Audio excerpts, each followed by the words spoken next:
Assalamualaikum warahmatullahi wabarakatuh. Kita mulakan sesi tadabbur kita pada pagi ini dengan sama-sama kita membaca Ummul Kitab Al-Fatihah. A'udzubillah. Bismillahirrahmanirrahim. Alhamdulillahirabbil alamin. Iyyaka na'budu wa Masih nak dengar dia cakap sendiri. Shiratal ladzina. Baik. Alhamdulillah wassalatu wassalamu ala Rasulillah wa ala alihi wa sahbihi wa man walah. Subhanaka la ilma lana illa ma 'allamtana innaka antal alimul hakim. Qala rabbi shrah li sadri wa yassir li amri wahlul 'uqdatam min lisani yafqahu qawli. Allahumma ja'al al-Quran al-azim rabi'a qulubina wa nur sudurina wa jalaa'a ahzanina wa dhahaba humumina wa ghumumina. Allahumma ja'alna minal ladzina yastami'una qawla fayattabi'una ahsanah. Amin ya rabbal alamin. Alhamdulillah, tuan-tuan sekalian, bersyukur pada Allah Subhanahu wa taala kerana kita masih lagi diberi kesempatan untuk kita bertemu dalam sesi ruangan tadabbur secara online ataupun tadabbur maya pada hari ini. Dan alhamdulillah, bersyukur pada Allah Subhanahu wa taala kerana kita masih lagi diberikan kehidupan hati, masih lagi diberikan kehidupan jiwa untuk kita rasa nak tahu tentang apa yang kita baca selama ini. Hakikatnya tuan-tuan sekalian, bila mana kita berbicara tentang dapat continuous melakukan tadabbur ini, kita dapat berterusan melakukan tadabbur ini, ianya adalah rezeki daripada Allah Subhanahu wa taala yang perlu kita syukuri tanpa henti. Sebab tuan-tuan sekalian, Allah sedang memberikan isyarat kepada kita bila kita dapat berkumpul dalam satu sesi majlis untuk kita mentadabbur ayat Allah. Allah sedang menghantar isyarat kepada kita bahawasanya Allah sangat-sangat sayang kepada kita. Allah sangat-sangat sayang kepada diri kita. Sebab itu Allah bagi peluang kepada kita untuk berada dalam kelas pada pagi ini, tuan-tuan sekalian. Maka alhamdulillah, bersyukur pada Allah. Sebab Allah sebut antara nikmat dan sayang Allah yang terbesar kepada manusia dalam surah Ar-Rahman, Allah sebut Ar-Rahman 'allamal Quran. Allah kata 'allamal Quran. Bila Allah letak je nama Allah Ar-Rahman tu, directly selepas itu ayat kedua Allah sebut 'allamal Quran. Allah kata antara bukti aku ni Ar-Rahman, sangat sayang kepada hamba-hamba aku mengajarkan kepada mereka semua Al-Quran. Maka tuan-puan sekalian, syukurlah pada Allah bila kita dapat dapat berkumpul dalam kelas-kelas begini, insya-Allah. Terima kasih pada Tuan Muhammad Sanuri muncul bersiaran TV Al-Hijrah pagi tadi, betul. Mungkin ada yang sedang menonton pagi tadi pukul 7.20 pagi sampai pukul 8 suku pagi tadi, tuan-puan sekalian, saya bersiaran di TV Al-Hijrah membincangkan tentang topik ihsan membawa senyuman. Berkebetulan dengan topik yang hangat di Malaysia pada waktu ini, nak angkat bendera putih ke, tak angkat bendera putih ke, tuan-puan sekalian kan. Tak penting tuan-puan sekalian, tapi kita tengok macam mana Quran dan agama kita melihat isu membantu golongan-golongan yang berada dalam kesusahan pada hari ini. So kalau anda terlepas tengok, anda boleh tengok rakaman di Facebook. Kalau anda ada Facebook, anda buka je TV Al-Hijrah, akan ada rakaman di situ, tuan-puan sekalian. Anda boleh tengok di situlah. Setakat yang saya tahulah yang dipaparkan secara rakaman. Adapun ulangan di TV kita tak tahu, diikut dan dia je. Bila dia nak tayang, dia tayang. So Allah alam. So tuan-puan sekalian, mudah-mudahan kalau siapa yang dapat tonton pagi tadi, mudah-mudahan ada manfaat pada perkongsian saya pada pagi tadi, tuan-puan sekalian, insya-Allah. Baik. Tapi bermasa tuan-puan sekalian, kita ada lebih kurang 1 jam 24 minit yang berbaki. Kita akan menyambung siri perbincangan tadabbur surah Yasin kita pada hari ini. Pada sesi yang lepas, pada kuliah bulan lepas, kita telah mulakan muqaddimah sedikit tuan-puan sekalian tentang surah Yasin, yang mana saya bawa beberapa perkara tentang isu-isu yang berkait dengan surah Yasin. Adakah benar Yasin itu jantung Al-Quran? Lalu adakah betul ada amalan kita membacakan surah Yasin kepada orang-orang yang hampir-hampir menghampiri detik kematiannya? Kita dah bincang tentang isu-isu berkait dengan surah Yasin. Dan juga kita juga telah berbincang mengenai apakah fasa-fasa ataupun pengembaraan yang kita akan lalui dalam surah Yasin. So kita at least tuan-puan sekalian, kita dah dapat gambaran ringkas tentang surah Yasin, walaupun tak tadabbur ayat by ayat lagi, tapi secara ringkas kita dah dapat gambaran tentang surah Yasin tu, apa cerita dia ataupun apa yang Allah SWT sampaikan secara ringkas dalam surah Yasin. So kalau anda masih ingat tuan-puan sekalian, cuba komen dekat ruangan chat tu, berapa fasa pengembaraan surah Yasin yang kita bincang pada kuliah sebelum ni. Okay. Ada berapa? Semua dia punya. Saya ingat lagi, saya letak dalam bentuk slide tu, dia ada macam ada tangga-tangga tengah naik ke atas tu. Ada berapa fasa semuanya? Yes, betul. Terima kasih pada Puan Nur Dalila. Iaitu kita ada 6 fasa semuanya, tuan-puan sekalian, ya. Kita ada berapa fasa semuanya? Ada 6 fasa. Betul ke 6 fasa? Yes, betul. Kita ada 6 fasa, tuan-puan sekalian. Kesemuanya ada 6 fasa semuanya. Okay, tak apa, saya paparkan sekali lagi untuk sekarang nak bagi ingat saja. Saya tak nak syarah dah. Kita nak bagi ingat je fasa-fasa itu. Okay. Semuanya ada 6 fasa ataupun sekalian. Ada 6 fasa penggambaraan kita dalam surah Yasin ini. Fasa 1, 2, 3, 4, 5, 6. Okay. Fasa 1 lebih kepada Al-Quran Al-Hakim dan mereka yang menolak wahyu pada atas. Fasa 2 ibarah daripada belakang, kisah 3 orang rasul dan lelaki daripada hujung kota. Dia lebih kepada sejarah.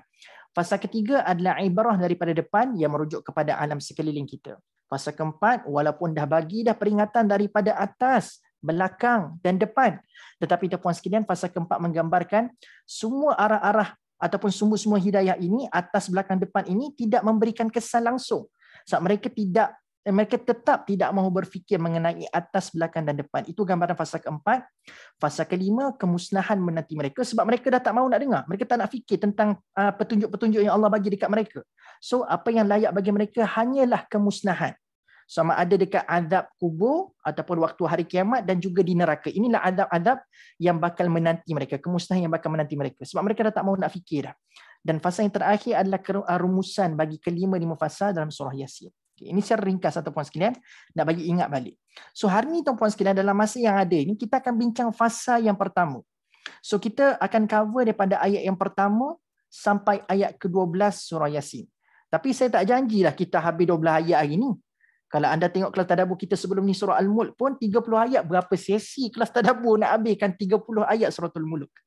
Jadi dalam surah Yasin ada 83 ayat. Bagi saya, kita pergi dalam keadaan slow and steady, tetapi kita dapat poin-poin yang menarik untuk kita jadikan sebagai bekalan dan panduan dalam kehidupan kita, insya-Allah. Baik, jom kita mulakan dengan membaca isti'adzah terlebih dahulu sebab kita nak mulakan tadabbur surah Yasin pada hari ini secara lebih mendalam. Kita mulakan dengan isti'adzah. Ini sangat penting supaya syaitan dan iblis tidak diberikan luang langsung untuk mengganggu gugat kemudahan yang sepatutnya kita mudah nak faham Quran. So kita tak nak syaitan dan iblis ganggu gugat kemudahan ini. Sebab Allah telah bersumpah dalam surah Al-Qamar. Banyak kali Allah ulang, وَلَقَدْ يَسَّرْنَا الْقُرْآنَ لِلذِّكْرِ فَهَلْ مِن مُدَّكِرٍ. Aku mudahkan Quran ini untuk semua manusia faham, semua orang yang membacanya faham. Tapi andai kata ada rasa susah sedangkan Allah dah bersumpah Quran ini mudah, kalau kita still rasa susah, ketahuilah ada satu makhluk ni tengah buat kerja. Mendatangkan iwaj, mendatangkan bengkang-bengkok kepada kefahaman Quran kita pada hari ini, iaitulah syaitan dan iblis. So kita cabar syaitan, kita cabar iblis, kita nak biar dia tak senang buat kerja, kita mulakan dengan isti'adzah, iaitu a'udzubillahi minasyaitonirrajim. Allah sebut dalam surah An-Nahl ayat 98. Kita dah banyak kali bincang. Just kalau anda terlupa ayat mana, surah An-Nahl ayat 98. Inilah pedoman yang Allah bekalkan kepada kita. Nak buka Quran, nak baca Quran, nak faham Quran ke apa ke, tadabbur ke, mulakan dengan a'udzubillahi minasyaitonirrajim. An-Nahl ayat 98. Okay, a'udzubillahi minasyaitonirrajim. Bismillahirrahmanirrahim. Yasin. Okay, ayat pertama dimulakan dengan huruf muqatta'ah. Yasin ni tuan-puan sekalian, dia tergolong dalam kategori permulaan surah yang dimulakan dengan huruf muqatta'ah. Okey, tak buka suara pun tak apa, tapi ikut sama-sama dengan saya. Huruf muqatta'ah. Sebut ramai-ramai. Okey, walaupun saya tak dengar tapi saya percaya mulut anda sedang menyebut apa yang saya sebutkan itu tuan-puan sekalian. Rindu kelas fizikal kan. Kelas fizikal tak perlu pun anak nak tekan mute. Tapi saya sangat rindu. Wallahi saya sangat rindu. Okey, baik. Apa benda tuan-puan sekalian? Huruf muqatta'ah. Sebut sekali lagi. Huruf muqatta'ah. Okey, huruf muqatta'ah ni apa dia? Apa benda huruf muqatta'ah ni? Huruf itu maksudnya adalah huruf. Muqatta'ah ni bermaksud yang terpotong. Qata'a maksudnya potong ataupun putuskan. Jadi terjemahan huruf muqatta'ah adalah huruf yang terpotong ataupun huruf yang terputus. Okey, huruf yang terputus ataupun huruf yang terpotong. Kenapa dikatakan huruf yang terpotong? Sebab dalam Quran kan kalau ada setengah-setengah ayat tu, kalau satu huruf tu dimatikan sebagai contoh ataupun ada sukun, kita akan masukkan huruf tu dalam huruf sebelumnya. Contoh macam ayat kedua, ada ra tu kan sukun, mati. Jadi kita masukkan huruf ra dalam huruf qaf. Sebab tu kita sebut wal Quran, betul tak? Lam itu kan sukun, mati. Lalu kita masukkan lam dalam huruf waw. Jadi wal, kita masukkan wal. So dia tidak jadi terpotong sebab dia bergambung, dia wasal. Tetapi untuk ayat pertama surah Yasin ini, dia jadi muqatta'ah sebab apa? Kita sebutkan dalam bentuk yang terpisah. Kita tidak sebut yas ataupun yis ataupun yus. Dia tidak bergabung. Walaupun dia dekat dalam satu huruf yang bersambung, tetapi dia tidak bergabung sebutannya. Sebab itulah kita sebut Yasin. Yasin. Nampak tak? Sebab dia terpotong. Dan tuan-puan sekalian, kalau ikutkan adab para mufassirun bila mentafsirkan ayat yang pertama, surah-surah yang dimulakan dengan huruf muqatta'ah ini, kebanyakan para ulama akan angkat bendera putih. Bukan bendera putih minta bantuan. Maksudnya adalah mereka akan mengatakan paling tinggi pun, syarahan paling tinggi adalah sekadar menyatakan wallahu a'lam bagi tafsiran ayat yang pertama. Adapun ulama-ulama contemporary pada hari ini, yang ulama-ulama yang mutaakhirin, yang baru-baru muncul pada hari ini, adalah ulama-ulama yang cuba untuk mengeluarkan i'jaz. Apakah kemukjizatan surah-surah yang dimulakan dengan huruf muqatta'ah dan apakah makna huruf muqatta'ah itu sendiri? Walaupun ada, tapi saya masih lagi berpegang kepada apa yang disebutkan oleh Dr. Salah Abdul Fattah Al-Khalidi. Bagi beliau, perkara yang Allah diamkan, perkara yang para ulama kita yang lebih dahsyat ilmunya pun hanya sekadar mengatakan wallahu a'lam, maka mungkin cukup bagi kita juga mengatakan wallahu a'lam. Tapi adapun kalau anda nak dengar kajian-kajian terkini, boleh, tetapi mungkin barangkali ianya adalah sekadar ijtihad sahaja. Anda faham tak maksud ijtihad? So ada kebarangkalian benda itu sekadar sangkaan yang boleh mewajahkan kemukjizatan Al-Quran, tapi ada pun pendapat itu berdiri atas pemikiran sendiri. Nabi tak pernah sebut apa maksud ya dan sin. Nabi tak pernah sebut. Tapi mungkin sekadar ijtihad yang terkini yang ada pada zaman kajian-kajian pada hari ini. Adapun pada ini tuan-tuan sekalian, bagi saya lebih tenang kita berpegang kepada mengatakan wallahu a'lam. Apa itu maksud Yasin? Tetapi para ulama kita tuan-tuan sekalian, walaupun mengatakan wallahu a'lam pada Yasin ataupun Alif Lam Mim ataupun Taha, ini pun antara muqatta'ah yang lain, huruf muqatta'ah yang lain, ada Taha, ada Yasin, ada Alif Lam Mim. Itu semua kategori surah yang dimulakan dengan huruf muqatta'ah tuan-tuan sekalian. Apa lagi? Yang paling pendek apa tuan-tuan sekalian? Kita ada yang paling panjang Kaf, Ha, Ya, Ain, Sad. Itu paling panjang. Surah apa tu? Surah Maryam. Yang paling pendek tuan-puan sekalian, okey, Puan Nurdilah betul, Nun. Bukan sekadar Nun je ada Qaf pun ada. Qaf. Lagi pun ada. Sad. Kan? Betul tak? So nak kata tuan-puan sekalian, ada yang paling pendek sampai meletakkan satu huruf saja. Okey. Para ulama, majoriti mengatakan wallahu alam, tapi menariknya para ulama yang mengatakan wallahu alam ni, dia melihat ada persamaan pada semua surah-surah yang dimulakan dengan huruf muqatta'ah. Ada persamaan. Dan apakah persamaan tersebut tuan-puan sekalian?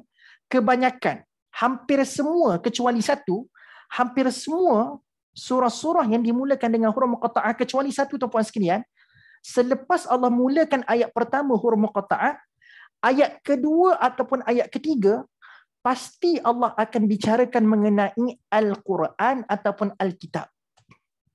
Cuba anda tengok tuan-puan sekalian, surah-surah yang dimulakan dengan huruf muqatta'ah ni, anda cuba tengok ayat 2, ayat 3, which means ayat kedua ataupun ayat ketiga selepasnya, anda akan tengok tuan-puan sekalian mesti cerita pasal Quran. Without fail, tanpa gagal. Contoh, kita buka surah Al-Baqarah. Bismillahirrahmanirrahim. Alif, Lam, Mim. Sambung. Surah Al-Baqarah. Dzalikal kitabu. Dzalikal kitabu. La raiba fi. Berasa nak? Dzalikal kitab. So cerita pasal Quran tak? Cerita pasal Quran. Surah Ali Imran juga dimulakan dengan huruf muqatta'ah. Alif, Lam, Mim. Tapi sambungannya Allahu la ilaha illa huwal hayyul qayyum. Apa lepas tu? Nazzala 'alaikal kitaba bil haqq. Alkitab ada tak? Quran ada tak? Ada. Apa lagi tuan-puan sekalian? At-Taha ma anzalna 'alaikal Qur'ana litashqa. Nampak tak? Surah-surah yang dimulakan dengan huruf muqatta'ah, majority, kecuali satu. Saya mesti kena sebut, kecuali satu. Majority semua akan bersambung dengan cerita pasal Quran. Tapi ada satu surah sahaja tuan-puan sekalian yang selepas huruf muqatta'ah tidak disambung dengan Al-Quran punya cerita. Surah apa? Siapa ingat? Mungkin saya pernah cerita masa kelas-kelas mula-mula dulu dekat Majid Al-Sana. Kan? Tetapi itu dah jadi sejarah tuan-puan sekalian. Kelas fizikal terus menjadi sejarah pada hari ini. So, walaupun sejarah tetapi tidak bermakna kita kena lupakan sejarah. Surah apa yang tidak dimulakan, tidak disambung selepasnya, lepas habis huruf muqatta'ah tidak disambung dengan Al-Quran selepasnya, sama ada ayat kedua ataupun ayat ketiga. Siapa tahu? Okay. 1, 2, tak ada? 3. Okay. Jawapannya adalah surah Ar-Rum. Surah Ar-Rum. Sebab tu kalau anda buka surah Ar-Rum, sambungannya adalah Bismillahirrahmanirrahim, Alif Lam Mim, Sambungannya tidak cerita pasal Quran. Ayat kedua, ketiga pun tidak cerita pasal Quran. Ghulibatir Rum. Anda tengok pada ayat kedua, Ghulibatir Rum fi adnal ardi wa hum min ba'di ghalabihim sayaghlibun. Tidak disambung cerita pasal Quran. Tetapi menariknya, ulama-ulama kita macam, bukanlah dia kata tak puas hati. Dia kata, takkanlah surah ini special case sampai selepasnya tidak cerita pasal Quran. Jadi tuan-puan sekalian, rupa-rupanya ada ulama kita buktikan, rupa-rupanya walaupun cerita pasal kejatuhan Rom itu pun bukti ianya cerita pasal Quran juga. Kenapa? Sebab tak ada orang pun pernah bercerita Rom akan jatuh. Kita semua tahu pada zaman Nabi dulu, Rom ni adalah satu kerajaan yang kebat, satu kerajaan yang sangat hebat, sangat kukuh berdiri. Tapi tak ada orang pun pernah menyangka Rom akan jatuh. Tapi Quran, daripada kalam Allah sendiri, Allah dan Quran je yang berani menyebutkan akan jatuh satu hari nanti kota Rom. Jadi nak kata tuan-puan sekalian, ini membuktikan specialnya Quran. Dan betul lah kata lepas Alif Lam Mim surah Ar-Rum tu, disambung juga selepasnya adalah tentang Al-Quran. So nak kata tuan-puan sekalian, di situlah nak kata Quran je berani cerita tentang Rom akan jatuh. Baik, terima kasih pada Puan Fazila, iaitu surah Maryam, Ustaz. Bukan sekali selepas tu tak dicerita pasal Quran. Okey, baik.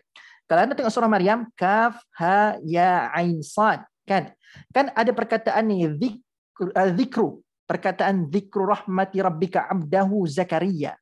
So ada ulama-ulama yang menterjemahkan dan mentafsirkan zikra itu merujuk kepada peringatan-peringatan Allah, peringatan daripada kalam-kalam Allah Subhanahu Wa Taala. Berlaku zikir sebab adanya berlaku kalam-kalam Tuhan, adanya berlaku zikir kepada Allah. Kalam-kalam Allah tu menyebabkan mereka berzikir. Sebab itu ada rakaman mengenai Nabi Zakaria berdoa kepada Allah selepas itu. Jadi nak katanya berlaku peringatan disebabkan kalam-kalam Tuhan, zikir-zikir kepada Tuhan.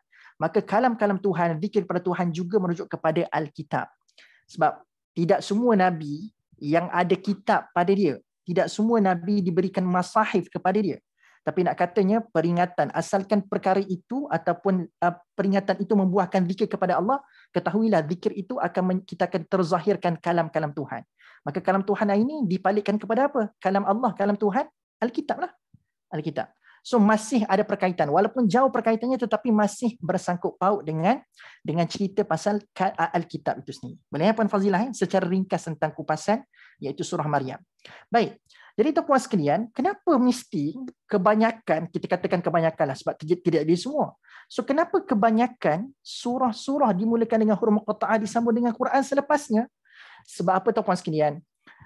Kita kaitkan dengan tafsiran yang mengatakan huruf muqatta'ah ni wallahu a'lam, dan kaitannya dengan kenapa mesti Al-Quran selepasnya. Sebab pada hari ini tuan-puan sekalian, dengan ilmu manusia yang begitu hebat sekali, tak ada orang mampu untuk mentafsirkan huruf yang kecil-kecil dan pendek-pendek. Tetapi tuan-puan sekalian, hebat ulama-ulama kita, berjilid-jilid tafsir dia boleh tulis, tetapi untuk satu ayat yang pendek dia punya huruf tu, tak mampu nak tafsirkan. Apa yang Allah nak hantar kepada kita, satu pelajaran kepada kita, apa yang Allah nak bagi tahu? Allah nak bagi tahu, kamu mungkin boleh tafsirkan beribu-ribu ayat Al-Quran. Tapi sebab aku nak bagi tahu manusia, secerdik kamu mentafsirkan beribu-ribu ayat Quran, kamu ini masih manusia yang lemah. Dan kamu ini masih manusia yang jahil. Sebab apa? 1, 2, 3 huruf kamu tak mampu nak tafsirkan. Nampak tak? So Allah tidak menjadikan Quran, tafsiran Quran itu sempurna dengan tidak jadikan dia sempurna dengan tafsiran manusia. Sebab apa? Sebab Allah nak bagi tahu yang Allah itulah yang maha kekal untuk yang maha mengetahui. Manusia tidak tahu tentang semua perkara. Dan yang menariknya, untuk yang manusia tak tahu tu, Allah bukan pilih ayat yang manusia tak mampu untuk tafsirkan. Tapi Allah pilih huruf manusia tak mampu tafsirkan. Anda perasan tak pada hari ini, zaman sekarang kalau nak ukur kecerdikan manusia, kita tengok berapa tebal dah tesis yang pernah dia karang. Oh, kalau tebal tesis macam ni, oh dia jadi doktor falsafah. So, tuan-puan sekalian, kita kata orang tu pandai sebab dia dah karang tesis setebal ini, maka dia dinobatkan sebagai doktor falsafah. Tapi tuan-puan sekalian, Allah ni nak ukur cerdik tak cerdik manusia ni, Allah just bagi tahu yang kamu ni tak cerdik manusia, kamu ni tak pandai manusia.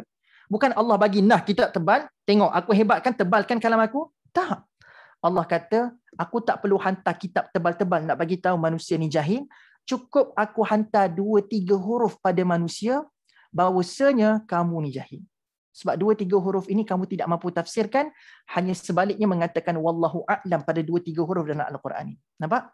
So tidak perlu kita tebal nak bagi tahu manusia ni jahil, cukup 2-3 huruf nak bagi tahu kita manusia ni memang jahil di mata Allah Subhanahu Wa Taala. Boleh faham tuan-tuan sekalian?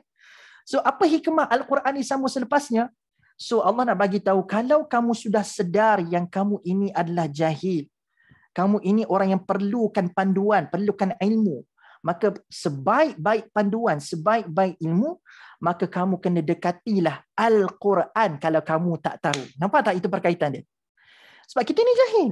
Allah bagi tahu dengan 2-3 huruf kita tidak mampu tafsirkan. Hanya 2-3 huruf kita digambarkan kejahilan kita tuan-puan sekalian. Lalu bila tak tahu, maka Allah cadangkan apakah sebaik-baik pedoman dan panduan untuk kita rujuk bila kita tidak tahu? Ni. Wal Quranil Hakim. Dzalikal kitabu la raiba fihi hudal lil muttaqin. Nazzala 'alaikal kitaba bil haqqi musaddiqan lima baina yadayhi. Taha ma anzalna 'alaikal Qur'ana litashqa. So inilah kitab yang akan bagi kita pedoman untuk membebaskan kita dari kejahilan. Sebab Quran bukan sekadar bagi kita knowledge, bukan sekadar bagi kita ilman, tetapi hebat Quran, ilman itu akan menjadi apa? Hudan.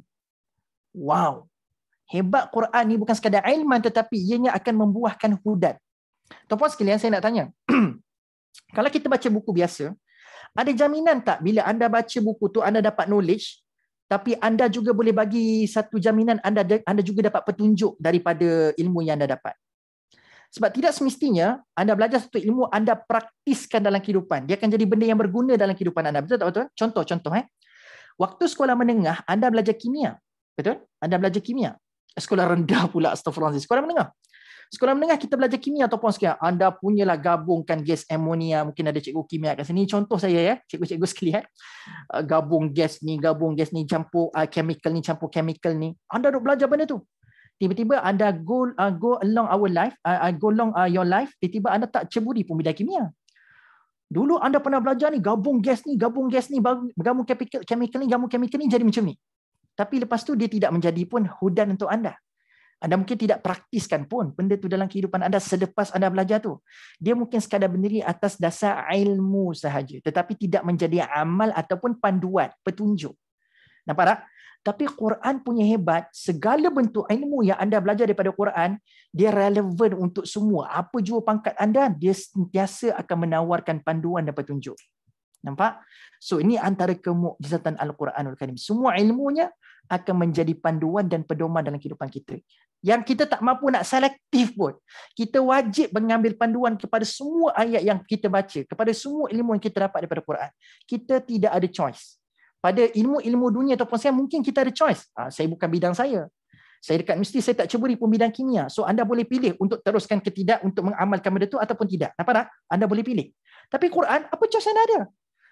Tak ada choice. Sebab apa? Memang yang pilihan yang anda ada adalah untuk mengamalkan petunjuk yang Allah berikan. Sebab semua ayat Quran relevan untuk kita semua. Relevan untuk kita semua. Dah Ustaz, cerita pasal Bani Israel, cerita pasal Fir'aun, dah lagu mana relevan dengan diri saya? Kan? Saya bukan Bani Israel, saya bukan Fir'aun. Oh, saya ni kutuk keras Fir'aun. Saya ni asal dengar Fir'aun je, laknatullah. Asal dengar Fir'aun je, laknatullah. Oh, kita macam tu. Tapi apa kaitan saya dengan Fir'aun? Saya bukan Fir'aun, Ustaz. So, tuan-puan sekalian, meskipun anda bukan Fir'aun, anda bukanlah orang Bani Israel yang degil kepada Nabi Musa, tetapi cerita ni ada kaitan dengan diri anda dengan cara macam mana? Allah seolah-olah nak pesan, ada orang dulu, aku laknat dia disebabkan dia buat perangai macam ni. Dia berkait dengan kamu macam mana? Kau juga akan dilaknat macam orang ni kalau kau buat perangai yang sama. Itu kaitan dia. Mungkin anda bukan Fir'aun atas nama, tetapi mungkin hari ini Fir'aun boleh muncul atas dasar perwatakan ataupun karakter. Jasad dah mati, tapi karakter peribadi ataupun perwatakan tak mati tau. Watak mungkin mati, tapi perwatakan tak mati. Perwatakan tak mati. Sama juga dengan Allah cerita pasal isteri Abu Lahab. Isteri Abu Lahab dah mati, tapi perangai duk suka membawa, mengapi-apikan perkauman, mengapi-apikan masyarakat. Ada tak perangai itu zaman sekarang? So mungkin isteri Abu Lahab dah mati, tapi perangai dia hidup lagi. Nah, so itu cara kita mengaitkan cerita-cerita orang yang dimurkai Allah dengan diri kita. Yes, betul kita tak buat, tapi kita berjaga-jaga. Aku tak nak buat macam orang yang dimurkai ini buat, sebab kalau aku buat macam tu, aku juga ada possibility diazab ataupun dilaknat oleh Allah disebabkan perangai-perangai macam tu. Nampak? So hakikatnya semua ayat Quran sentiasa relevan kepada diri kita, tuan-tuan sekalian. Okay? Sebab itu lepas surah Muqatta'ah kita dibantai kejahilan kita, Allah kata nak bebaskan diri kamu daripada kejahilan. Rujuklah kepada Al-Quran. Dan menariknya surah Yasin, tuan-tuan sekalian, lepas Yasin ayat kedua Allah sambung dengan apa? Wal Quranil Hakim. Wa dekat sini tuan-tuan sekalian bukan bermaksud dan ya. Dekat depan tu wa, dekat depan tu wal. Wa kat depan tu bukannya maksud dan. Biasa kita dengar wa ni maksudnya dan. Tapi wa juga dalam Al-Quran dalam bahasa Arab merujuk kepada sumpah. Sebab tu dalam bahasa Arab adanya wa, bukan sekadar ada wawul ataf yang bermaksudnya dan, tapi ada di sana wawul qasam. Sebut ramai-ramai. Wawul qasam. Apa dia? Bukan waw masam Bukan masam tuan-tuan sekalian. Wawul qasam. Apa dia ni qasam ni? Qasam ni maksudnya sumpah. Macam anda baca suratul Asri lah lepas habis kuliah hari ni kan. Anda baca wal asr. Anda baca wal asr. Wal kan kat depan tu kan ada waw kan. Anda terjemahkan wal asr maksudnya benda tuan-tuan sekalian. Dan waktu asar ke? Tak kan? Anda kata demi waktu asar ataupun anda kata demi masa. Anda tak kata dan masa, anda tak kata dan waktu asar, anda kata demi masa. Sebab waw dekat suratul Asri adalah wawul qasam. Allah bersumpah. Allah bersumpah. Tuan-tuan sekalian, satu perkara yang menarik perhatian kita adalah kita semua tahu Allah itu maha benar. Allah itu mustahil daripada membohongi hamba-hambanya. Allah itu sendiri telah cukup untuk menggambarkan kebenarannya yang maha benar itu. Tapi kalau Allah yang maha benar menggunakan sumpah pula tu, apa maknanya? Allah kalau cakap tanpa sumpah pun ianya sudah maha benar. Tapi bila Allah bersumpah tentang sesuatu, maksudnya ini adalah double, triple, apa benda tah, saya tak tahu apa istilahnya. Ini adalah yang sangat benar. Apa yang benar tu? Sebab bila ada sumpah, mesti ada objek yang disumpahkan. Sebagai contoh kan, orang Arab dulu, kenapa juga Quran menggunakan elemen sumpah? Sebab orang Arab dulu kerap bersumpah. Kalau anda sekarang ni pergi kat Mekah ke, anda pergi kat Mesir ke, kat Jordan tuan-tuan sekalian, perkataan wallahi ini biasa je untuk orang Arab. Kita je orang Malaysia ni, kalau kau nak cakap betul, cuba sebut wallahi. Wallahi, kita rasa kalau kita nak minta dia bersumpah dengan nama Allah Subhanahu Wa Taala. Sebab kita nampak kalimah wallah ni, kalimah qasam sebegitu adalah perkara yang besar. Tetapi tuan-tuan sekalian, nak kata sumpah menyumpah ni dengan culture orang Arab daripada dulu sampai sekarang adalah culture yang bagi dia orang biasa. Sebab tu kalau nak tengok orang Arab hari ni perkataan wallah itu biasa. Wallahi hadha. Dia biasa. Dia gunakan perkataan wallah itu biasa. Dia biasa. Sebab itu Allah menggunakan metod yang sama. Sumpah ni sekadar untuk memberikan penegasan kepada kebenaran sesuatu, maka Allah gunakan metod yang sama. Sebagai contoh pada zaman Nabi, bilakah sumpah digunakan? Bila nak pergi perang tuan-tuan sekalian, bila nak pergi perang, dia akan ada banyak sumpah-sumpah berlaku waktu di medan perang ni. Antaranya adalah mereka akan bersumpah dengan apa tahu? Aku bersumpah wasaif dengan pedang ini, tapi dia tak akan berhenti kat situ.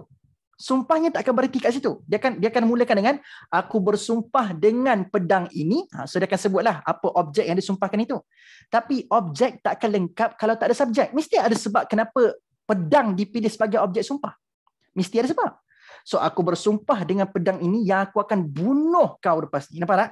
So nampak tak perkaitan? Pedang dengan bunuh. Pedang dan perang. Ada kaitan kan? So objek sumpah ada kaitan dengan subjek sumpah. So ini adalah yang menariklah tentang sumpah. So Allah itu benar dah. Allah itu memang dah benar dah tuan-tuan sekalian. Tetapi bila Allah bersumpah, mesti ada benda yang Allah nak tegaskan. Yang ini adalah benda yang tersangat-sangat benar. Dan Allah sebut wal Quranil Hakim. Allah kata dan demi Allah bersumpah bahawasanya Al-Quran ni apa? Al-Hakim. Allahu Akbar. Yang ni tuan-tuan sekalian, kalau ada notes anda kena catat sebab saya nak bawa 3 tafsiran ataupun 3 terjemahan Al-Hakim untuk sama-sama kita faham ayat kedua ni sangat mahal. Satu, bila Allah guna Yasin, itu adalah satu bukti Allah sedang membantah kejahilan kita, dan wal Quranil Hakim sebagai isyarat kita kena rujuk Quran untuk nak dapatkan ilmu pengetahuan. Tapi pada wal Quranil Hakim ni saja tuan-tuan sekalian, ada satu benda yang sangat menarik. Saya akan sampaikan. Okey, baik. Wal Quranil Hakim, Allah bersumpah demi Al-Quran yang maha bijaksana ataupun yang penuh dengan kebijaksanaan. Tapi tuan-tuan sekalian, anda kena ingat, para ulama kita, mufassirun, bila nak membahaskan tentang Al-Hakim pada Al-Quran ini, dia bawa sekurang-kurangnya pada 3 pendapat. Apakah yang dikatakan masuk Al-Hakim di sini? So ada 3 maksud Al-Hakim yang ditengahkan oleh para mufassirun kita. Okay. Sebenarnya saya terlupa nak connect dengan Allahu Akbar. Tapi tak apa. Kalau saya boleh connect dengan saya punya iPad, saya boleh contoh-contoh macam whiteboard tau. Saya depan ni, so tapi tak sempat nak connect. Dia ambil masa, takut ambil masa yang lama sangat. Tak apa, saya share screen. At least kita boleh tengok ayat tu. Sekejap, tunggu sekejap saya buka ayat tu. Minta maaf sekali saya ambil kurang daripada 9 minit, insyaAllah untuk buka ayat tu untuk anda semua. Okey, surah Yasin. Surah Yasin. Kita tengok ayat kedua supaya anda boleh tengok, supaya saya nak bagi nampak walaupun tak ada contoh, tak geram sebenarnya. Kalau siapa yang follow kuliah saya dekat Masjid Asana dulu, dia tahulah saya dengan whiteboard ni adalah teman yang paling akrab lah. Saya rapat dengan whiteboard. Okey dah jumpa. Baik, surah Yasin. Okey, harapnya nampak lah. Saya harapkan tak ada muka yang menutup ayat Quran kat situ. Okey, saya alihkan dah dia punya wajah-wajah yang menutup ayat tu. Okey, baik. Pada ayat kedua ni Allah sebut wal Quranil Hakim. Pada perkataan Al-Hakim tu yang kita nak discuss sekarang. Al-Hakim tu sendiri kata para mufassirun ada 3 maksud sekurang-kurangnya. Ada 3 maksud. Yang kita dok terjemahkan hari ini adalah Al-Hakim itu maksudnya yang bijaksana, yang penuh dengan kebijaksanaan, yang penuh dengan keilmuan, yang sangat-sangat tinggi bijaknya ataupun bijaksananya. Tapi tuan-puan sekalian, Al-Hakim ni ada 3 maksud. Dan kata mufassirun, maksud yang pertama bagi Al-Hakim menurut ayat kedua surah Yasin ni adalah Al-Hakim di sini merujuk kepada Al-Quran. Allah sumpahkan bahawasanya Al-Quran ini, Allah bersumpah bahawasanya Al-Quran ini mengandungi maksud pertama adalah hikmah. So sebab itu dekat terjemahan ini pun dia prefer pada pendapat ini, iaitu Al-Quran yang mengandungi hikmah. So maksudnya tuan-puan sekalian, orang yang baca Quran ini Allah kata mereka akan mendapat satu perkara yang sangat mahal, iaitu mereka akan dapat hikmah dalam kehidupan. Apa maksud hikmah tuan-puan sekalian? Hikmah ni adalah macam boleh dikatakan sebagai pedoman yang memberikan ketenangan kepada dia. Sebab hikmah tidak lain dan tidak bukan, orang yang mendapat hikmah ini adalah orang yang sangat-sangat tenang. Dan orang yang mendapat hikmah ini menurut surah Luqman, orang yang mendapat hikmah ni adalah orang yang paling rasional dalam hidup dia. Sebab itu tuan-puan sekalian, kalau anda tengok Luqmanul Hakim, bila Allah kata dah nama dia pun Luqman Al-Hakim, dia ni adalah orang yang sangat rasional. Anda cuba tengok, waktu dia nak cakap dengan anak dia pun digambarkan oleh para mufassirun, dia memilih waktu yang sangat tepat untuk nak bercakap kepada anaknya pesan-pesan akidah, pesan-pesan tauhid. Anda ingat anak dia boleh stay duduk dengar ayah bercakap daripada awal sampai habis tu? Mudah ke? Mesti ada teknikal yang telah diambil oleh Luqman sebelum nak pesan pada anaknya, ya bunayya la tusyrik billah. Dia pesan pada anaknya, jangan kamu la tusyrik billah. Lepas tu dia kata jangan kamu jangan kamu tak hormat kepada ibu kamu. Sebab wahnan ala wahnin wa fisal. Anda fikir macam mana anak dia boleh stay depan ayah dia dalam tempoh yang agak lama mendengar ayah bercakap sesuatu. Kadang-kadang anak ni bila dengar ayah cakap, saya dah faham dah ayah, saya tahu jangan syirik pada Allah, jangan tak hormat pada mak ayah. Saya tahu. Tapi apa yang telah menyebabkan magnet tu, lebih kurang itulah.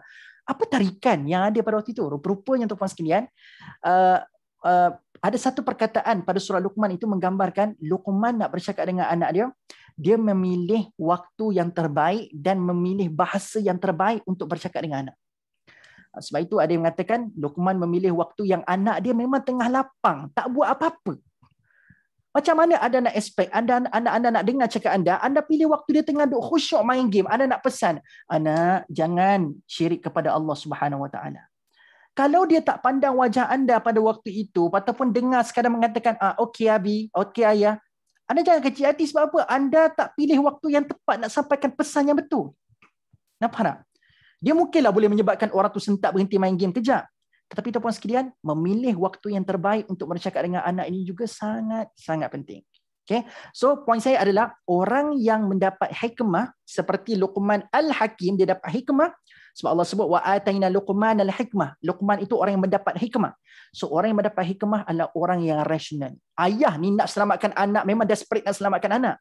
Tapi aku tak boleh khianati masa dia. Aku kena pilih waktu yang terbaik supaya dia tidak mengambil enteng apa pesan yang aku nak sampaikan. Pesan jangan syirik ni besar. So aku kena pilih masa yang tepat. Nampak? Dia rasional. So Quran bila Allah bersumpah ada hakim, ada hikmah, maksudnya orang yang mendapat hikmah daripada Quran sepatutnya mereka lah orang yang paling rasional kat muka bumi Allah Subhanahu Wa Taala. Dalam arti kata lain, mereka lah orang yang akan cuba mengelakkan pergaduhan daripada memilih pergaduhan untuk menyelesaikan masalah. Cuba dah tengok orang rasional, dia akan pilih tak bergaduh. Dia tak akan pilih bergaduh. Orang yang rasional, dia akan berpilih tak untuk berbalah. Dia tak akan pilih untuk berbalah. Sebab apa? Quran telah pandu dia untuk laraskan pemikiran, everything need to be solved, segala perkara perlu diselesaikan dengan rasional. Aku adalah orang yang dipandu oleh Quran. Aku dah tadabbur Quran, aku pergi kelas Quran, aku pergi tadabbur Quran. Patutnya bila aku dah tadabbur, aku dah faham, maksudnya aku telah adalah orang yang telah dikurniakan oleh Allah hikmah. Mudah-mudahan insya-Allah, amin. Tapi takkanlah aku dah dapat hikmah tapi aku yang suka berbalah dengan orang lain. Mana rasional akan? So rupanya Quran akan membina rasional akal kita tuan sekalian. So tadabbur kita apa? Jadi rasional. Sebab apa? Kita dah banyak faham daripada Quran, sepatutnya kita makin rasional. Makin kita bersabar untuk menetapkan satu-satu perkataan yang nak keluar daripada mulut kita tuan sekalian. Satu. So terjemahan pertama kata para mufassirun, Al-Hakim itu bermaksud Al-Quran itu mengandungi hikmah yang sangat banyak.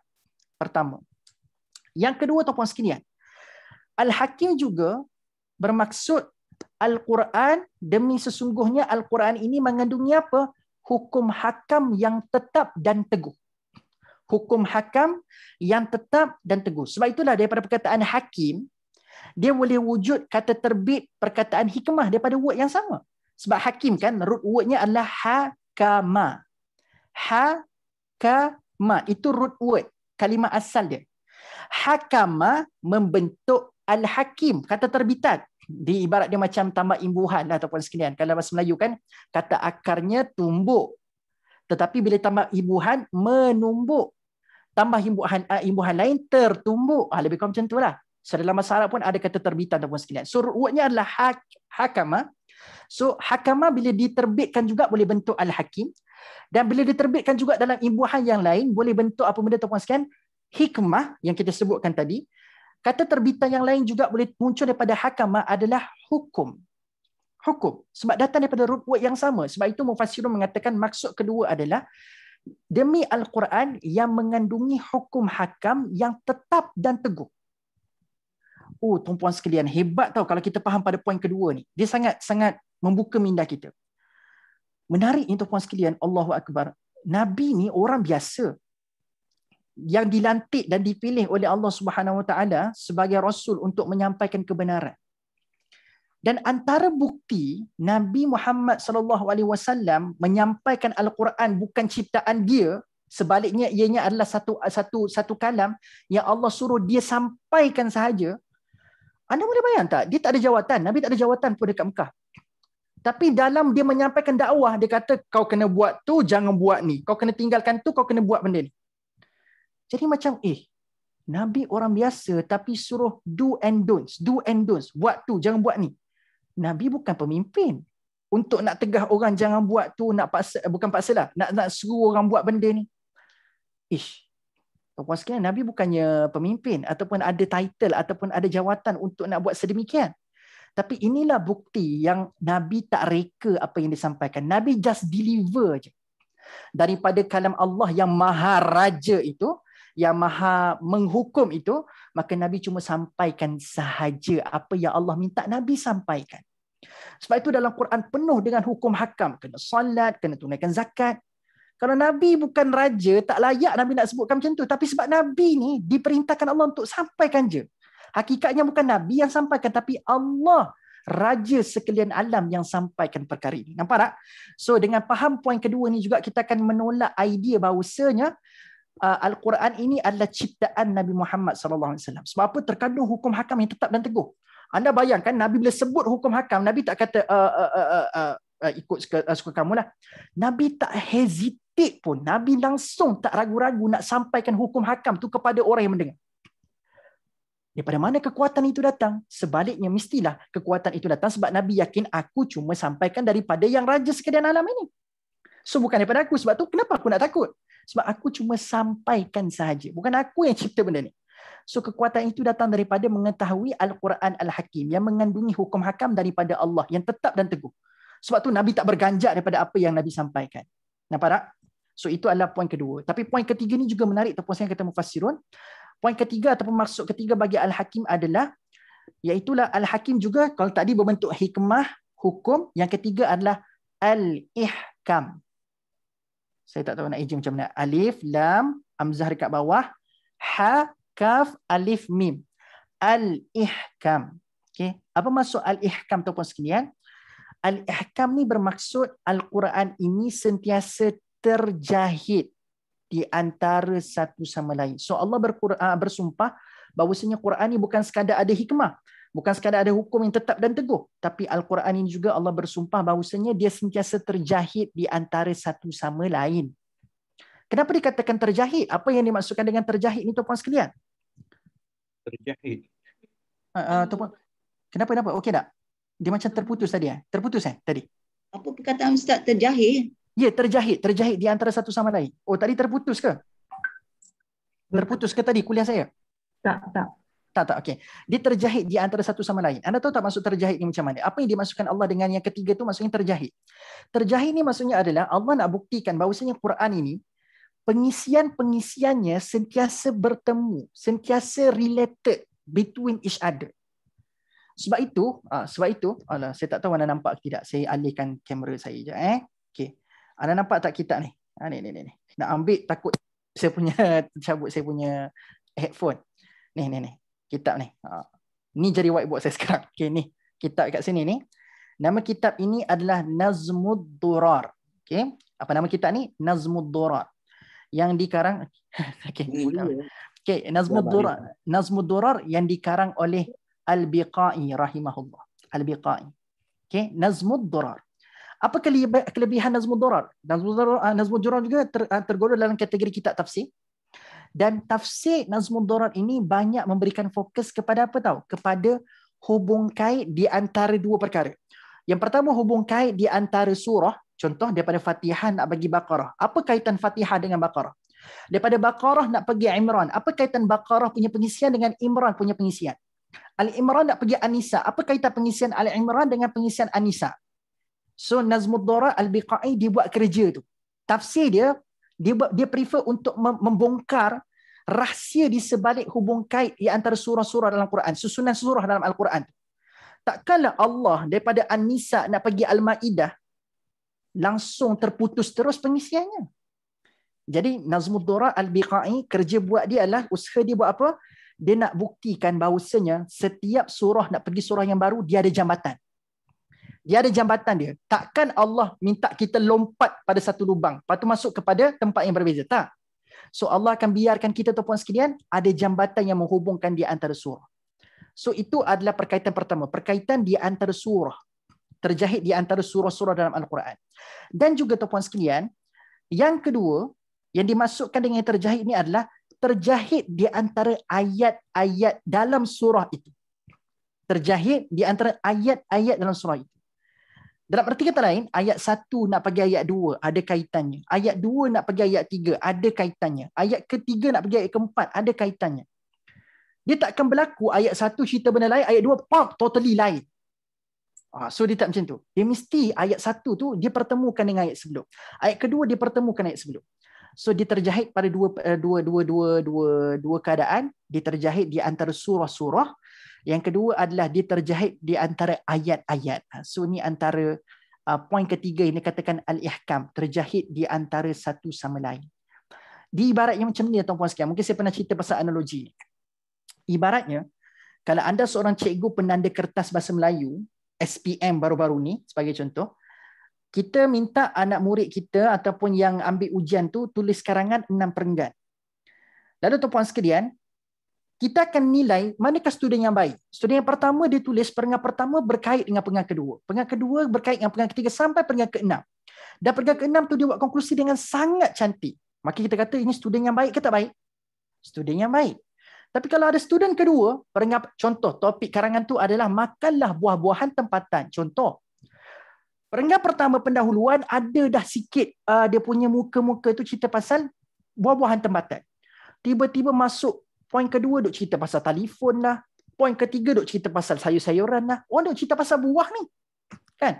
Tiba-tiba perenggan kedua ketiga tak cerita pasal buah. Tuan-puan sekalian. Jadi kita akan kata student kedua ni bagus tak bagus penulisan dia? Kita akan kata tak bagus. Betul tak? Jadi sekarang ni Al-Quran bukan manusia tulis yang akan ada possibility kelemahan. Sekarang ini adalah kalam Allah Subhanahu wa taala. Pastinya Allah itu mustahil daripada kelemahan dalam pertuturan kalamnya.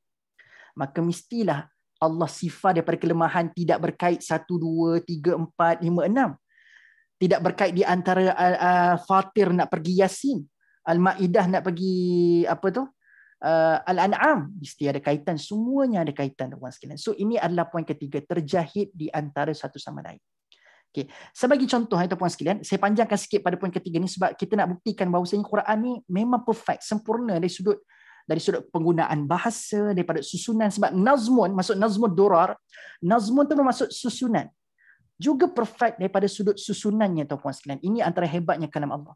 Saya bawa satu, anda akan tengok ada satu surah ni, ada satu ayat sebelah menyebelah tu nampak macam jauh cerita dia. Tetapi kalau anda sendiri yang rasa jauh, mungkin bukan sebab Allah yang tersilap dalam pertuturan tau.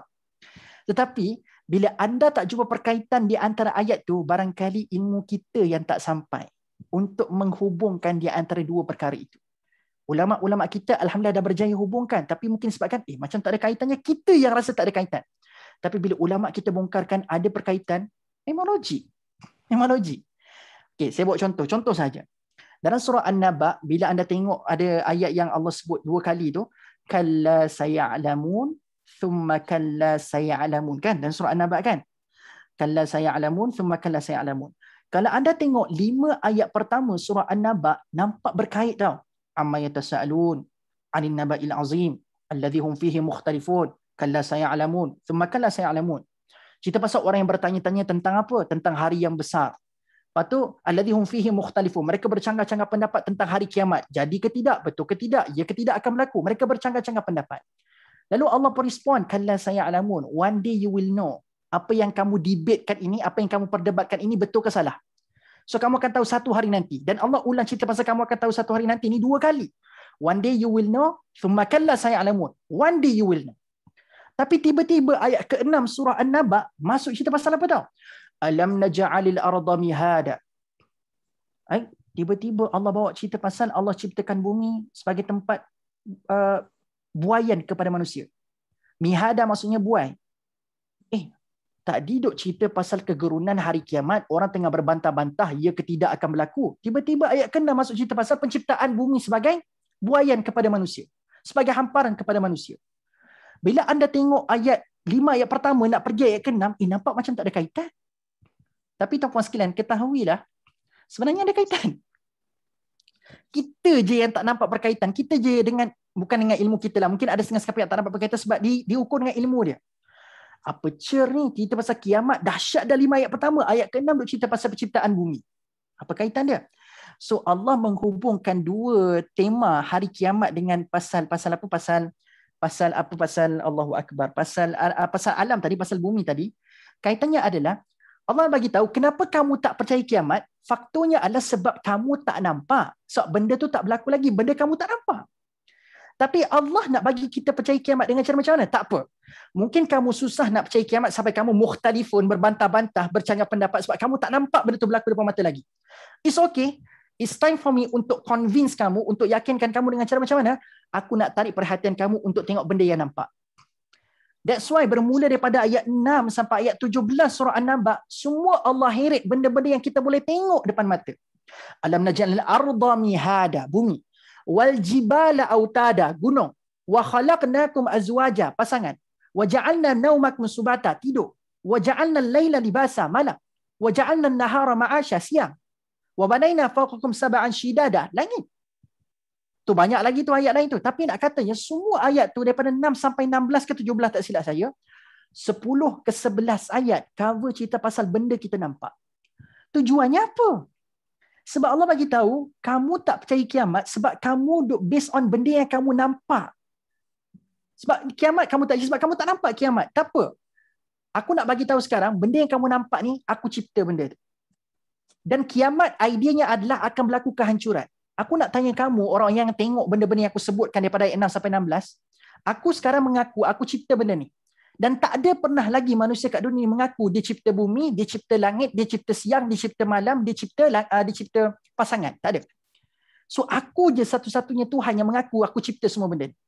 Kalau aku Tuhan boleh cipta benda yang tak ada manusia mengaku dia boleh cipta, takkanlah aku kata kiamat akan berlaku dan akan berlaku kehancuran kamu tak percaya? Soalan, Menciptakan dan menghancurkan. Kalau ikutkan, mana lagi senang? Kalau ikutkan. Mencipta sesuatu dan menghancurkan sesuatu. Which one is more easy? Jawab soalan saya. Nak hancurkan nak bina? Lagi senang? Hancur. Absolutely hancur. So sebab itulah Tuan Puan sekalian perkaitan kenapa 5 ayat pertama cerita pasal kiamat, tiba-tiba ayat ke-6 sampai 17 cerita pasal alam dan Allah mengaku Allah cipta semua benda tu. Kaitannya adalah Allah nak tarik perhatian kita kepada benda yang nampak, Allah mengaku dia cipta, supaya kita berfikir kalau benda ni Allah cipta dan Allah mampu cipta, takkan Allah Tuhan yang sama menciptakan tak boleh hancurkan? So dalam bahasa mudahnya kiamat tu logik berlaku sebab Allah dah cipta benda tu dan manusia tak pernah mengaku pun dia cipta benda tu. Takkan Allah tak boleh nak hancurkan? Lagi mudah untuk Allah nak hancurkan. Bagi Allah sebenarnya nak cipta tu tak susah. Nak cipta ataupun nak hancurkan tak susah. Tapi idea logiknya adalah nak banding cipta dan hancur. Hancur tu lagi senang daripada kita nak mencipta. Nampak? So itulah perkaitan. So rupanya betul lah kata Allah dalam ayat kedua surah Yasin bila Allah bersumpah wal Quranil Hakim. Pada poin ketiganya adalah Al-Quran itu terjahit di antara satu sama lain. So terbukti tak Tuan-Puan sekalian? Terbukti. Dengan acuan, dengan gabung jalin di antara ilmu dan kita membuka tafsiran, kita akan nampak macam mana Allah membuktikan Al-Quran ini terjahit satu sama lain. Soalan daripada Puan Nur Dalila sangat menarik. Saya nak cerita sebenarnya, saya bimbang takut-takut anda tak berminat nak tahu tentang isu teknikal ulum Quran sebegini. Tetapi bila dah tanya, saya rasa macam nak jawab sikit. Dia tanya, ayat Quran diturunkan sedikit demi sedikit, beransur-ansur dan tidak tersusun seperti mushaf yang kita baca pada hari ini. Betul? Dakwaan ini memang betul. Adakah sebelum Nabi wafat susunan ayatnya dan surahnya sudah diajar oleh Nabi atau disusun oleh para sahabat? Baik. Dalam ulum Quran, dalam ilmu ulum Quran, science of Quran, ada dua bentuk ilmu bila kita nak study ulum Quran. Kalau anda buka mana-mana kitab pun, antaranya kitab apa benda ni? Allahu Akbar. Ni Allahu Akbar. Manak Qattan. The most kitab yang berpengaruh bercerita tentang ilmu ulum Quran, science of Quran. Nama kitab tu adalah Manak Qattan. Kitab apa? Saya tunjukkan. Kitab Manak Qattan. Itu dalam bahasa Arab lah. Tapi berita gembira tuan-puan sekalian. Alhamdulillah ada dah usaha orang Malaysia. Yang ni ikan Indonesia. Orang Malaysia dia tahu Manak Qattan ni mana-mana universiti yang study Quran Sunnah, yang ambil takhasus tafsir, yang kena belajar ulum Quran. Manak Qattan ni silibus wajib untuk ulum Quran. Lalu kalau saya dulu belajar kat UIA, belajar dalam bahasa Arab, kitabnya bahasa Arab kita belajar tuan-puan sekalian. Tetapi alhamdulillah ada dah orang Malaysia kita terjemahkan kitab Manak Qattan. Saya beli buku ni, ni nampak ni Manak Qattan, nampak Manak Qattan. Saya beli buku ni dekat Dar Syakir, dekat Kajang tuan-puan sekalian. Dekat Kajang, yalah kat Kajang.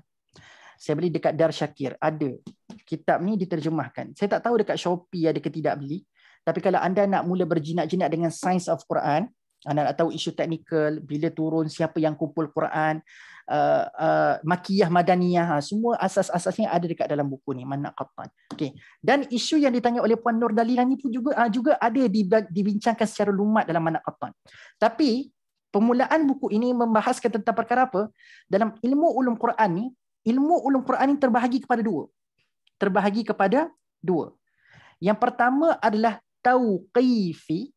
Saya tuliskan dekat ruangan chat. Tauqifi itu ilmu yang pertama.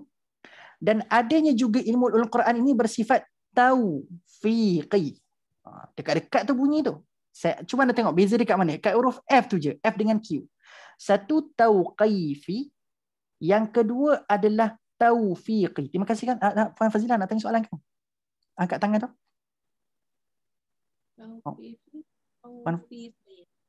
Puan Fazilah Bahari nak tanya soalan ke sebab nampak raise hand tu? Ke tertekan? Okey, dah turun tangan dah. Okey, kalau ada soalan boleh tanya Puan Fazilah. Okey, baik.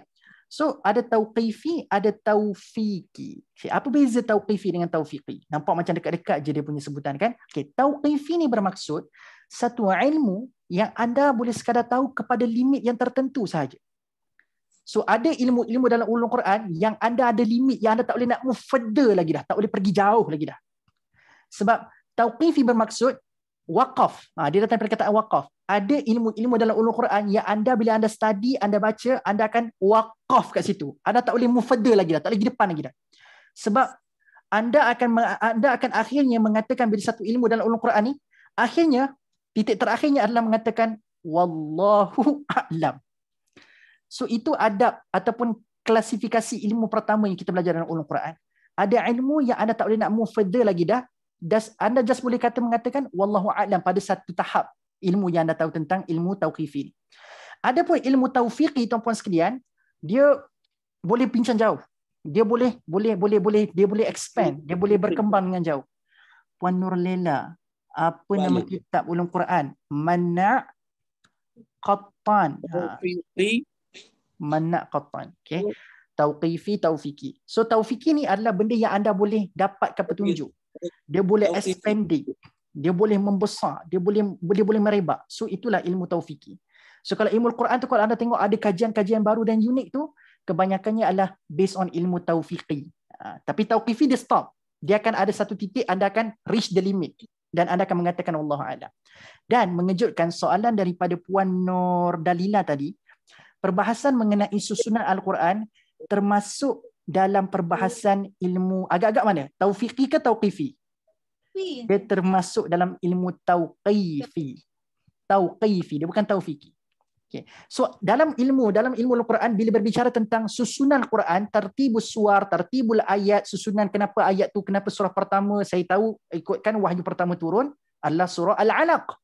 Tapi kenapa suratul Alaq dekat juzuk ke-30? Kenapa tidak Al-Alaq tu dekat juzuk pertama, surah yang pertama? Kenapa surah pertama dalam Al-Quran saya baca sekarang adalah Al-Fatihah? Jadi tuan-puan sekalian, based on kenapa kita baca dalam susunan yang kita baca sekarang, sebab setiap kali Ramadan Nabi akan bertadarus dengan Jibril. Setiap kali Ramadan. Dan setiap kali Ramadan itu jugalah para sahabat akan dengar talaqi Nabi dan tadarus Nabi dengan Jibril.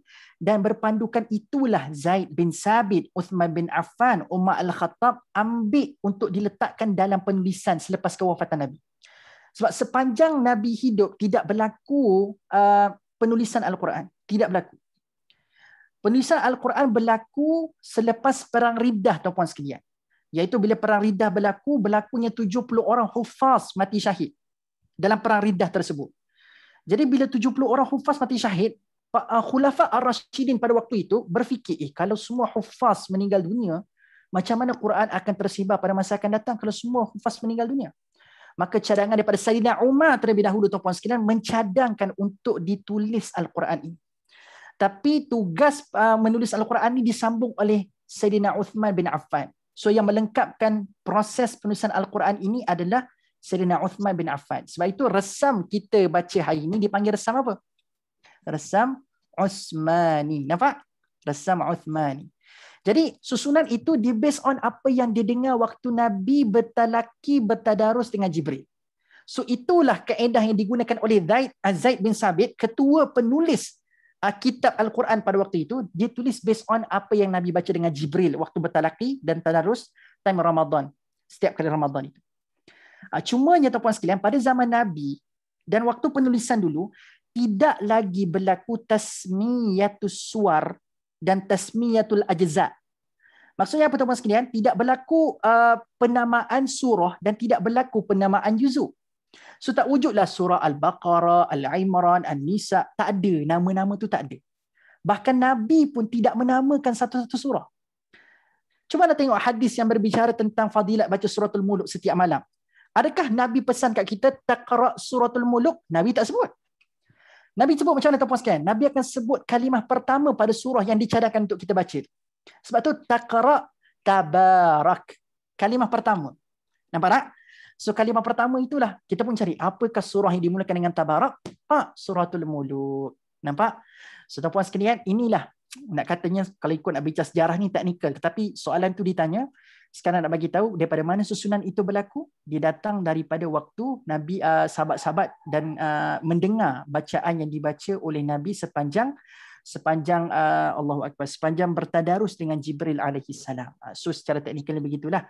So nak katanya walaupun Quran turun ikut susunan yang Nabi terima satu persatu beransur-ansur, tetapi hakikatnya tuan-puan sekalian, susunan yang kita ada sekarang ini adalah menggambarkan betapa Quran itu bermukjizat.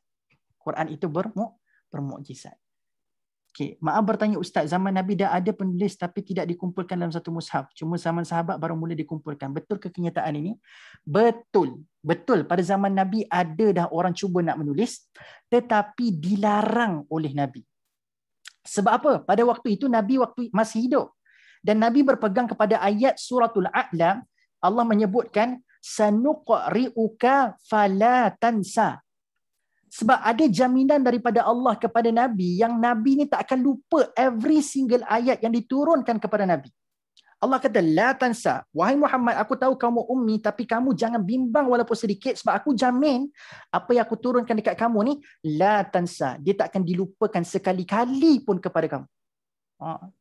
So Nabi meyakini perkara itu. So Nabi adalah orang yang sangat tawaduk dan taat kepada Allah. Based on benda inilah Nabi merasakan tidak ada keperluan pada waktu itu untuk menulis. So nampak tak? Sebab tambah-tambah pada zaman Nabi Musa AS ada jenayah-jenayah yang berlaku sewaktu menulis Taurat yang diajarkan oleh Nabi Musa. Anda boleh baca surah Al-Baqarah. Apakah jenayah yang berlaku sewaktu menulis apa yang diajarkan oleh Nabi Musa daripada Taurat? Sampai Allah menyebutkan, Allahu Akbar, macam mana ya? Yaktubunal kitaba bi aidihim. Allahu Akbar, macam mana ayat itu? Tapi lepas ayat itu, waqalu lan tamassana an-naru illa ayyaman ma'dudah. Nak kata tuan-tuan sekalian, antara perkara yang Bani Israel buat waktu dia mendengar Nabi Musa ajar Taurat, mereka adalah orang yang sangat rajin mencatat apa yang Nabi Musa sampaikan. Tetapi tuan-puan sekalian, pada zaman itu, waktu dia dengar Nabi Musa ajar Taurat, tiba-tiba dia dengar sesuatu yang rasa macam, ini macam susah lah nak buat apa yang Nabi Musa duk suruh kita buat ni. Rasa macam tak kenalah dengan tenaga dan kudrat dan kemampuan aku.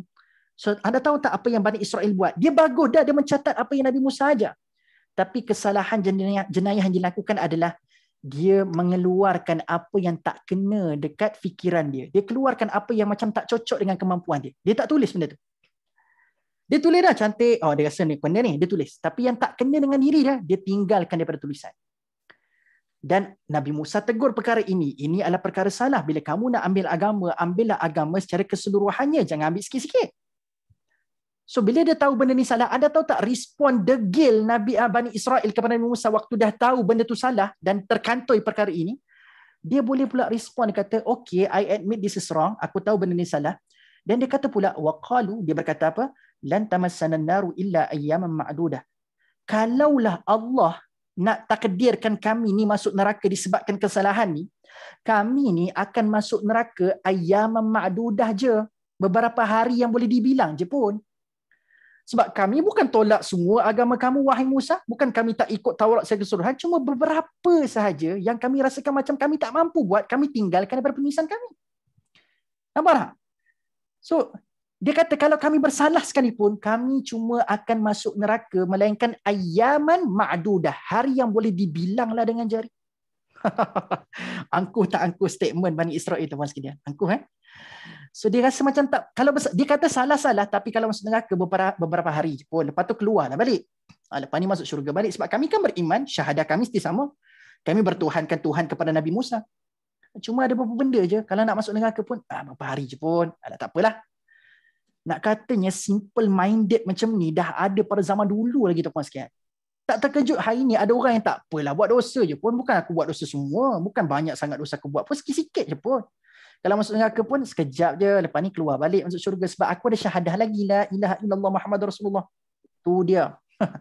Rupa-rupanya tuan-puan sekalian, Allah menghentam mentaliti ataupun mindset sebegini dengan mengatakan apa, tuan-puan sekalian?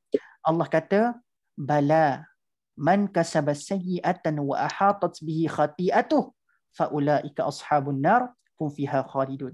Barang siapa yang ada mentaliti sebegini, yang kamu rasa kamu buat satu dosa kecil-kecil, masuk neraka sekejap dan akan keluar balik ke syurga, kamu silap. Sebab Allah kata, bala man kasaba sayyi'atan. Saat kamu melakukan satu kesalahan, walaupun kecil, wa ahatat bihi khati'atuh, aku boleh menjatuhkan hukuman bersalah kepada kamu, walaupun kamu buat satu je, bukan banyak pun. Kita mungkin menyangkakan masuk neraka kekal dalam neraka selama-lamanya sebab buat banyak dosa. Tapi Allah kata, cerita pasal sayyi'atan, satu dosa, Allah kata aku boleh charge, aku boleh jatuhkan hukum bersalah kepada kamu, dan tak cukup dengan tu Allah sambung. Wa ahatat bihi khati'atuh fa ulaika ashabun nar. Mereka akan tergolong dalam golongan ahli neraka, dan tak cukup dengan tu tuan sekalian, takutnya dengan ayat ni. Allah sebut lagi, hum fiha khalidun. Mereka boleh jadikan orang yang dikekalkan di dalam neraka selama-lamanya. So jangan kita menyangkakan, alah saya buat satu dosa je Ustaz, saya banyak lagi pahala-pahala yang lain. Allah kata disebabkan satu dosa pun Allah boleh mengakibatkan manusia masuk dalam neraka dan kekal kat situ selama-lamanya. Tak perlu tunggu buat banyak dosa, tak perlu tunggu buat banyak dosa. Allah kata cukup dengan satu dosa, wa ahatat bihi khati'atuh. Wa ahatat bihi khati'atuh. Aku boleh jatuhkan hukum bersalah kepada kamu. Sebab itulah agama kita ajar hidup kat dunia ni kena ada taqwa. Kena ada taqwa. Taqwa ni akan menyebabkan kita berhati-hati dalam setiap tanduk kita. Setiap tindak tanduk kita, tuan-tuan sekalian. Bukan setiap tanduk kita, setiap tindak tanduk kita. Tanduk kita, astagfirullahalazim. Kan, setiap tindak tanduk kita. So tuan-tuan sekalian nampak So jauh kita kaitkan ayat kedua surah Yasin ni. Tapi ternyata, so mungkin penganjur pihak Tafaqquh Fiddin, saya percaya dah ada pun sebenarnya. Ini tanda ataupun isyarat rupa-rupanya pelajar-pelajar kita di Tafaqquh Fiddin Masjid As-Sanah ni, mereka berminat dengan ilmu ulum Quran ni. So mungkin ada satu kelas kena organize untuk bincang manak qattan saja, belajar tentang ulum Quran. Macam tu mas kan, seronok tak? Suka tak kalau ada kelas-kelas macam tu? Ke macam tak seronok? Teknikal lah Ustaz, saya tak nak belajar teknikal sebab dia dah nama pun Science of Quran. Science of Quran memang dia teknikal sikit lah, belajar sejarah. Ya, seronok kan? So kalau siapa yang suka bolehlah kot, boleh cadang-cadang pada pihak Tafaqquh Fiddin untuk wujudkan satu kelas ulum Quran. Okey, baik. Tuan-tuan sekalian, okey, banyak soalan tapi boleh tak saya hold dulu, nanti saya akan sambung pada sesi yang lain kalau sempat untuk saya menjawab. Okey, baik. Tuan-tuan sekalian, anda bayangkan, so ada tiga maksud tuan-tuan sekalian, tiga maksud bagi Al-Hakim. So benarlah Quran ini tuan-tuan sekalian, dia ada hikmah, dia mengandungi hukum yang tetap, dan dia ini juga tuan-tuan sekalian sentiasa terjahit di antara satu sama lain. Dan saya dah buktikan tadi tuan-tuan sekalian, memang Quran ini tak terputus pengisiannya. Okay? Sebab itulah kalau anda beli buku-buku Tadabbur Center, antaranya buku Tadabbur Juzul Amma tuan-tuan sekalian, memang kami ada buat segmen ataupun ada satu kupasan dekat dalam satu topik tu, kami bincangkan mengenai hubung kait dengan surah sebelumnya, hubung kait dengan ayat sebelumnya.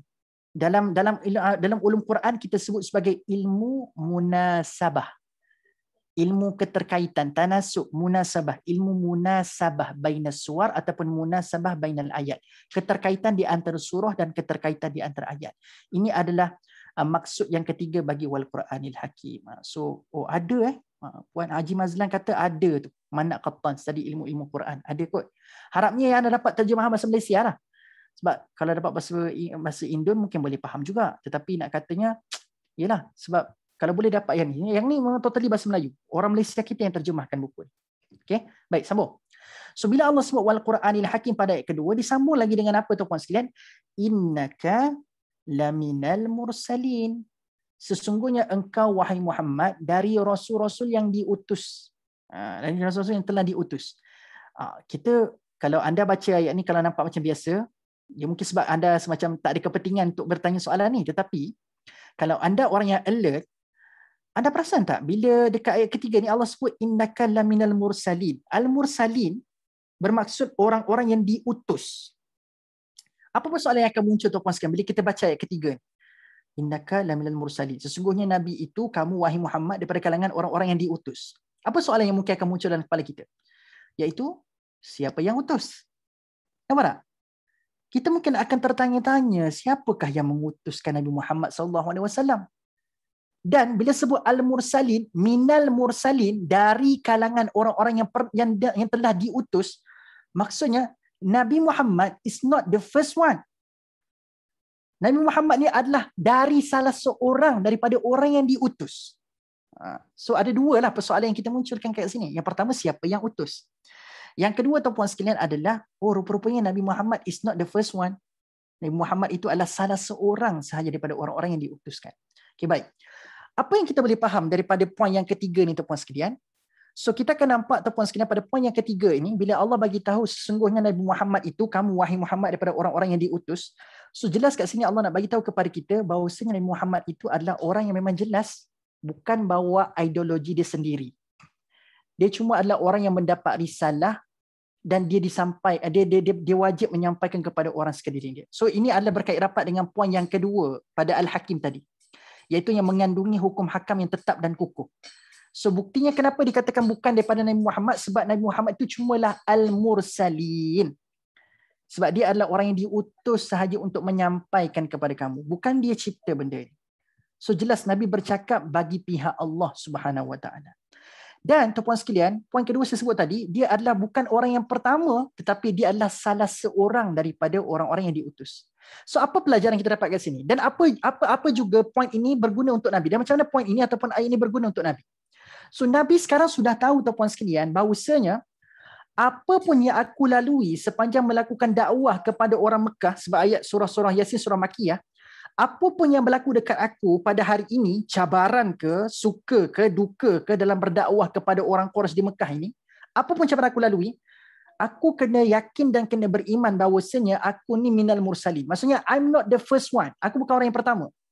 Dan pastinya aku juga bukan orang yang pertama yang ditentang, dicemuh, dimaki, dihina. Aku bukan orang yang pertama yang buat kebaikan. Aku ni cuma penyambung generasi orang yang pernah buat baik sebelum ni dan pernah ajak orang buat baik sebelum ni. So aku bukan orang yang pertama buat benda ini. So untuk Nabi dapat motivasi dengan ayat ketiga dengan cara macam mana? So kalau aku dihina, ada Nabi-Nabi sebelum aku juga pernah dihina. Tapi dia bersabar. Kalau aku ditolak, ada Nabi sebelum aku. Contohnya seperti Nabi Ibrahim AS. Dia pernah kena tolak. Tapi Allah mengisytiharkan wa idzi batala Ibrahim rabbuhu bikalimatin fa'atammahun. Walaupun Nabi Ibrahim diuji dengan ujian yang besar-besar, sebesar-besar ujian, daripada sekecil-kecil ujian sampai sebesar-besar ujian. Iaitu daripada dia kena tinggalkan anak, lepas tu kena arahkan pula untuk sembelih anak. Dah lah tunggu anak lama, tiba-tiba dapat anak, kena sembelih anak. Ini susah nak buat. Tapi Allah kata, dengan sebesar-besar ujian ini, Allah kata Ibrahim fa'atammahun. Dia telah berjaya menyempurnakan ujian-ujian itu dengan superb, dengan jayanya. So aku iktiraf Ibrahim adalah orang yang sukses. So bila Nabi Muhammad terkena ujian waktu dia menyampaikan dakwah, dia dapat motivasi sebab apa tahu? Bukan aku orang pertama kena. So aku tak layak untuk nak berputus asa dan rasa bersedih lama sebab ada Nabi sebelum aku kena teruk lagi daripada aku. Sebab I'm not the first one.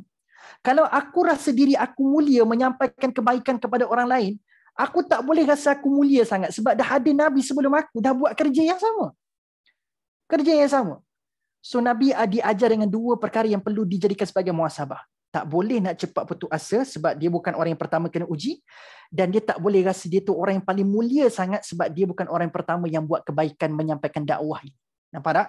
So itu juga yang kita kena belajar tuan-puan sekalian. Pada hari ini kalau kita diuji oleh Allah Subhanahu Wa Taala dalam apa juga kerja buat kita pada hari ini, ketahuilah ada orang sebelum kita yang diuji lagi teruk daripada kita, tetapi Allah mengisytiharkan mereka adalah orang yang sukses. Siapakah mereka itu? Para anbiya, para rasul. Ada pun tuan-puan sekalian untuk kita juga pada hari ini, kalau kita ada buat kebaikan persis para rasul. Para rasul ajak buat baik, kita buat baik. Para rasul beriman kepada Allah, kita beriman kepada Allah. Para rasul taat pada perintah Allah, kita pun taat perintah Allah. Janganlah pula kebaikan yang kita buat itu menyebabkan kita mendabik dada dan merasakan diri kita ni baik daripada orang lain dan kita rasa kita mulia daripada orang lain. Sebab Allah bagi tahu, you are not the first one yang baik pun. Bukan kamu yang diuji, ada orang pernah kena uji, tapi dia sukses. Bukan kamu seorang yang baik, ada orang lebih baik daripada kamu dan dia sukses. So nampak tak? Ayat ketiga ni simple, sangat simple, tetapi memberi motivasi dan muhasabah untuk Nabi, dan juga sebenarnya untuk kita yang membaca, dia memberi motivasi kepada kita untuk tak putus asa, dan muhasabah untuk kita jangan rasa diri kita lebih baik daripada orang lain. So itu adalah poin ketiga. So beza tak tuan-puan sekalian? Bila anda sekadar baca ayat ketiga, ayat 1 sampai 3, pendek je. Tapi tu rupanya bila ada tadabbur, sebegini rupa tuan-puan sekalian Allah Subhanahu Wa Taala punya kefahaman kepada Nabi dan juga kefahaman yang Allah nak installkan kepada kita. Masya Allah, luar biasa kan? Ayat yang pendek tapi tadabburnya membumi. Ayat yang pendek tapi tadabburnya mengakar pada manusia yang membaca walaupun dah 1400 tahun lebih Quran diturunkan kepada manusia. Masya Allah. Hebat Quran ni. Okay. Dan disambung lagi pada ayat yang keempat tuan-puan sekalian, iaitulah ala siratim mustaqim. Wahai Muhammad, aku nak bagi tahu dekat kamu, kamu ini berada di atas jalan yang lurus. So kadang-kadang tuan-puan sekalian, kita mungkin bila Nabi tahu, okey aku ni adalah orang-orang yang diutuskan. Dah ada orang dah pernah kena uji sebelum aku. Bukan aku yang pertama diuji. Bukan aku pertama yang buat baik. Tapi kok mana pun kita ni still lagi manusia tuan-puan sekalian. Walaupun pernah diperdendangkan tentang kisah-kisah Nabi yang banyak bersabar dengan ujian, tapi ada ketika-ketika iman kita yazid wa yanqus. Iman kita naik dan turun tuan-puan sekalian. Kadang-kadang satu motivasi tidak menyebabkan kita terus bersemangat dan bermotivasi. Kadang-kadang memerlukan 2-3 kalam, 2-3 orang kata benda, kata-kata yang soothing, yang menenangkan untuk kita menaikkan motivasi kita. Kalau ikutkan ayat ketiga ni, dah cukup dah membakar motivasi Nabi, tetapi Allah menambahkan lagi motivasi Nabi yang sedang diuji berdakwah di Mekah. Kenapa saya kata diuji berdakwah di Mekah tuan-puan sekalian? Sebab surah ini surah Makiyah. Dan surah ini digambarkan turun waktu Nabi sedang mengalami konspirasi, orang-orang tengah boikot Nabi dan para sahabat pada waktu itu. So surah Yasin turun di saat sahabat-sahabat dan Nabi sedang diboikot. So mestilah bila diboikot, tertekan, sahabat-sahabat dah mula dah berfikir, betul tak apa yang aku ikut Nabi ni? Setakat aku ikut Nabi, aku tak senang. Macam-macam cabaran aku terima sepanjang aku ikut Nabi ni. Kena cemuh lah, tak boleh berjual belilah, kena boikot lah, kena pulau lah. Kan? Jadi ada sahabat yang mula berfikir sedemikian. So, sebab itulah Allah perlu memberi motivasi Nabi kepada Nabi dan para sahabat berganda-ganda, berlapis-lapis. Tak cukup dengan bagi tahu innaka laminal mursalin untuk membakar motivasi Nabi dan memuhasabah Nabi. Allah tambah satu lagi rencah rasa untuk meningkatkan lagi motivasi Nabi. Ala siratim mustaqim. Kamu sedang berada di atas jalan yang lurus. Ini terjemahan standard yang tuan-puan sekalian. Bila kita terjemahkan siratim mustaqim, kita terjemahkan jalan lurus, jalan lurus. Tetapi tuan-puan sekalian, ini mungkin poin terakhir yang saya sempat untuk bincangkan pada hari ini, sebab poin ala siratim mustaqim ini agak panjang. Saya harapkan saya berjaya untuk nak bincangkan dalam masa 10 minit yang berbaki ini, insya-Allah. Baik, sakit pula telinga kena kepit dengan earphone ni. Tapi dia membantu untuk jelaskan suara. Tapi tak apalah tuan-puan sekalian. Mudah-mudahan 10 minit ni saya bersabar dengan kepitan daripada headphone ini. Baik, tuan-puan sekalian. Siratim mustaqim, kalau hari ini kita terjemahkan sebagai jalan yang lurus, ketahuilah, kalau ikut bahasa secara literal lah, saya tersebut dari sudut kontekstual, secara literal, dari sudut linguistiknya, ikut bahasa, kalau kita terjemahkan siratim mustaqim itu maksudnya jalan lurus, ketahuilah kalau jalan lurus tu terjemahan kita, kita baru terjemah sampai sirat je. Sampai sirat je. Kita belum lagi terjemah mustaqim. Okay, saya ulang. Kalau anda kata siratim mustaqim itu maksudnya jalan yang lurus, ketahuilah kita baru terjemahkan sampai sirat je. Mustaqim belum terjemahkan lagi. Sebab tuan-puan sekalian, kenapa saya kata sirat itu maksudnya adalah memang dah maksudnya jalan lurus. So maksudnya bila anda baca suratul Fatihah, ihdinas siratal mustaqim, tunjukilah kami jalan yang lurus, ketahuilah anda baru terjemahkan sampai ihdinas sirat je. Sebab maksud sirat itu sendiri adalah memang maksudnya jalan yang lurus. Hanya pada perkataan sirat sahaja.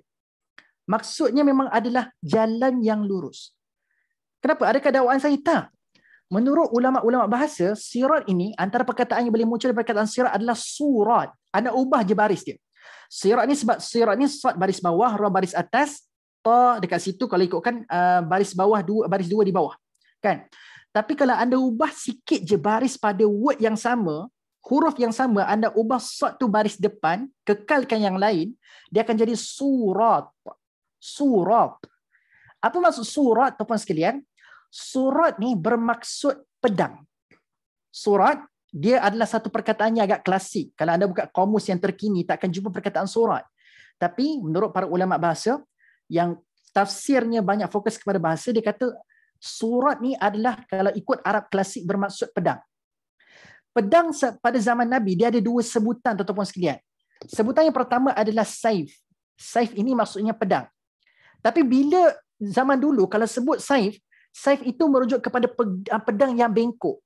Kan kalau anda tengok muzium peperangan Nabi kan, anda akan tengok kalau pedang tu bengkok, dia akan tulis kat bawah tu saif. Saif.